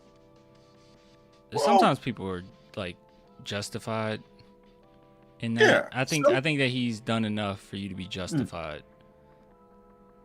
And sometimes you just gotta admit when somebody just don't got it or don't got it anymore. And I'm gonna be honest with you, I don't think Fox got it anymore, man. No, I don't. I haven't seen. Granted, different role, and I know the coaching has not done a good job with him, but like, we treat him like he's the clutch player of the year from like 2 or 3 seasons back when it was like the beam season in Sacramento. Yeah. That player just does not exist anymore. I'm sorry. yeah, he seemed like he was a little hungrier. More motivated. Hungrier is a good word, but yeah, more motivated. He has something to prove. Yeah, something to prove. Now you got the And I don't know. I just don't see the pride anymore, man. It feels like, you said earlier, perfectly put, it feels like it's just his job. Yeah, it just feels that's how it feels. It's just his job. Yep. It's his job, and that's a bit disappointing. And that's why I had to mention the entire Kentucky thing, because I was like, I remember seeing that live and being like, man, he cares so much about the game. I don't know what happened to that dude. I just don't know what happened to that version of himself.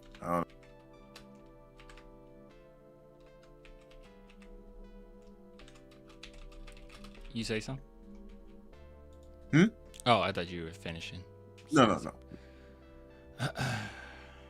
Said we need Josh Primo at this point. I miss Primo. I don't think anybody needs Josh Primo at this point. I don't think anybody does. I wish he wasn't, doing that extra curricular activities. Yeah. I don't think anybody needs those services anymore.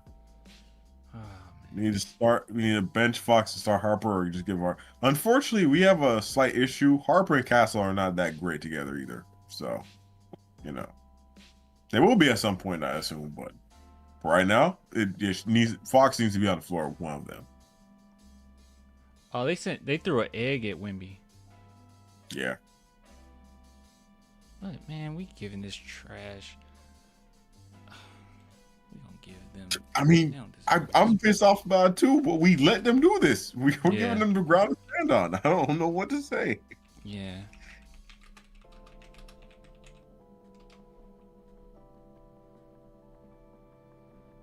God, dude, I hate that we did that. That's so hard to stomach. It's embarrassing, bro. And I'm not just like a casual fan. Like I can't feel like, oh, you know, we're just young and like it's right there, bro. I believe we'll be back. I believe it's gonna be Wemby's league, but like, dog. I mean, why we gotta wait? It's right here. You know, LeBron had a horrible 2007 finals, right? And he doesn't really get, he doesn't even really get that held against him unless somebody's talking about like his finals record. They're like, oh yeah, they hold it against him. But like, really and truly, nobody like holds him a microscope to it. And it's like, yeah, you see, he got swept, but you know, that should go against him. That doesn't really matter because he was young. And then MJ has the losses against like the bad boy Pistons and the Celtics and what have you. The issue with those comparisons is like they didn't have Wemby's roster construction or the expectations or him being like widely considered a top 2 or 3 player in the league. Whereas those guys were like, yeah, they were perceived, and MJ probably was perceived the same way, but he didn't have the roster that Victor has. So that's where the issues kind of start. So, yeah, people are going to hold this against him for a long time, especially the missed free throws and him looking kind of listless in the fourth quarter. They're gonna hold it against him, and what am I going to say? I mean, we can all kind of see it. Yeah. Somebody said, go to sleep, mother effers. Like, bro, I'm trying. What's sleep, bro? Sleep just to have nightmares. You know, I've been so crazy about the Spurs. You want to know, I had a dream the other day that, and this is what's messed up. I think I told you that we'll be up 56-19. And we were basically up 56-19. Yeah, I told you, and you had a bad feeling about it and everything. So ridiculous, bro. Did I tell you I had a dream about the Spurs last night? Nah. Yeah, I did. I had a dream about the Spurs last night. I had it involved Vic calling me and going off on me for trashing a performance that he had. And I was like, listen. Oh my gosh. I am not. I remember quoting Michael Irvin in the dream too. This is not for your deconstruction, but for your construction. Wow. And that's how I feel even now. Is nothing I'm saying is really to the detriment of anybody I'm talking about. It is only for the construction because I want to see everybody get better. Even Mitch.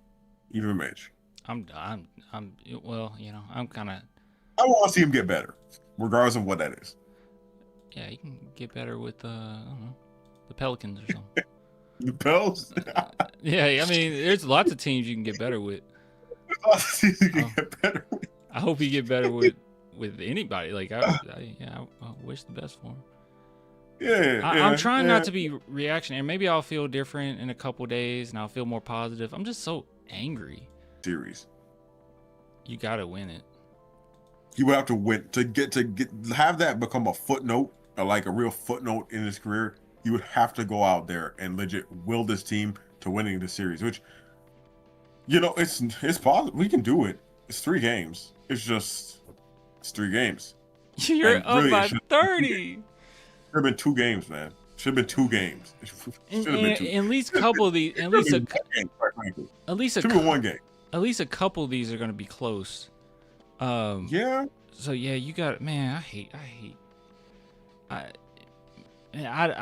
don't think I'm going to be nice towards Mitch Johnson for a very long time.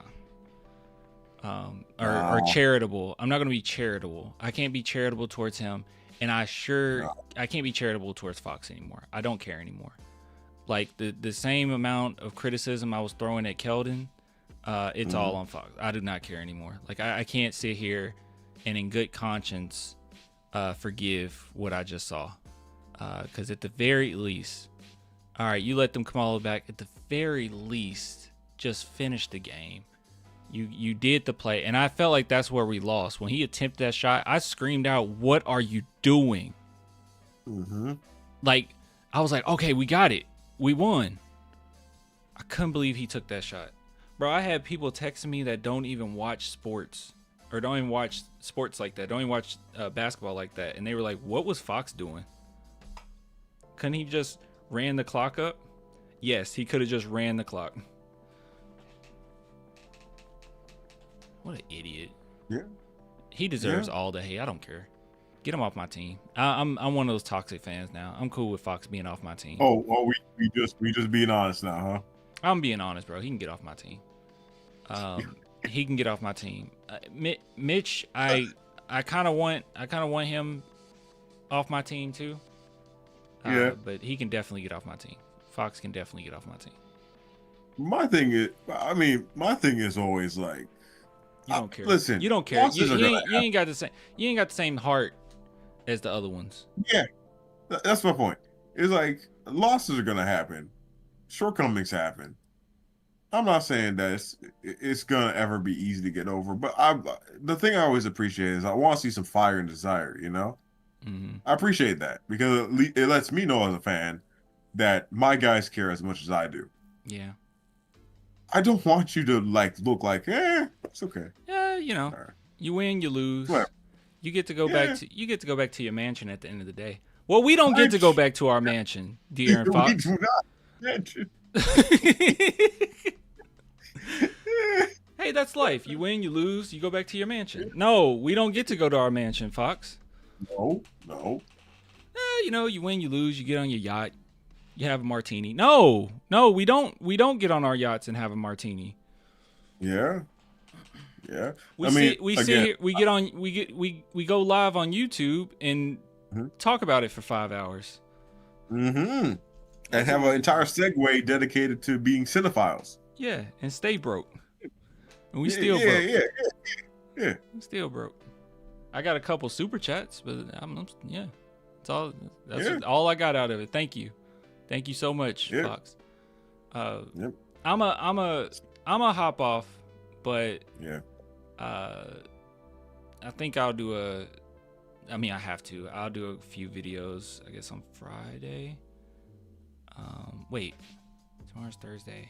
We did 3 segments, I think.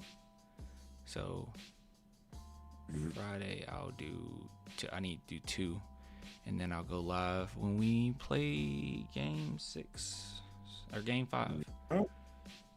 Yeah. I prefer getting Trae Young over Fox. Me too. I mean, Trey's not giving you anything else as far as offense is concerned. You know. Will Trae Young dribble out the clock at the end? You know, Trae Young, he'll make those free throws, and guess what? He was number one persona non grata to the New York Knicks. So you know that would have been fun. That would have been fun. He's public enemy number one beside Hallie. So. And I hate Fox's shot selection too. It's the most passive shot selection I've ever seen in my life. His shot selection is so much of what the defense is giving him that it makes me sad on the inside. It's none of it is like, oh yeah, I'm gonna assert myself and get here and I'm gonna get to my spot. It's just you're gonna sag off? Okay, I'm gonna take the shot. And all of our other guards does that. All of our other guards get to where they want to be, and they're gonna take it over. Yeah. That turnaround shot by Dylan Harper was disgusting. De'Aaron Fox, you gonna give me this? Just give me this mid range? Okay, I'll take it. You gonna give me this 3? Okay, I'll take it. Somebody put out the time. I was curious about it too. Harper didn't even get a shot off with the last 10 minutes and 10 seconds left in the game, bro. Yeah, he took him out. It's just sad. It's just sad. We've been living and dying by De'Aaron Fox, and man, I don't enjoy dying this many times. We only got one more restart. Actually, no, we don't have any more restarts. No more restarts. Yeah, we're kind of done. No more restarts. Yeah, I think the Spurs. I don't know what our front office is gonna do, but I don't think Mitch should be gone. No. But I think they're gonna be looking to move Fox after this. Yeah, I mean, is he gonna be accepted in San Antonio after this? Not even the team. I mean, like just by the fan base in general. Fans have already not really cared for Fox. But now we haven't seen the backlash to this yet. We will.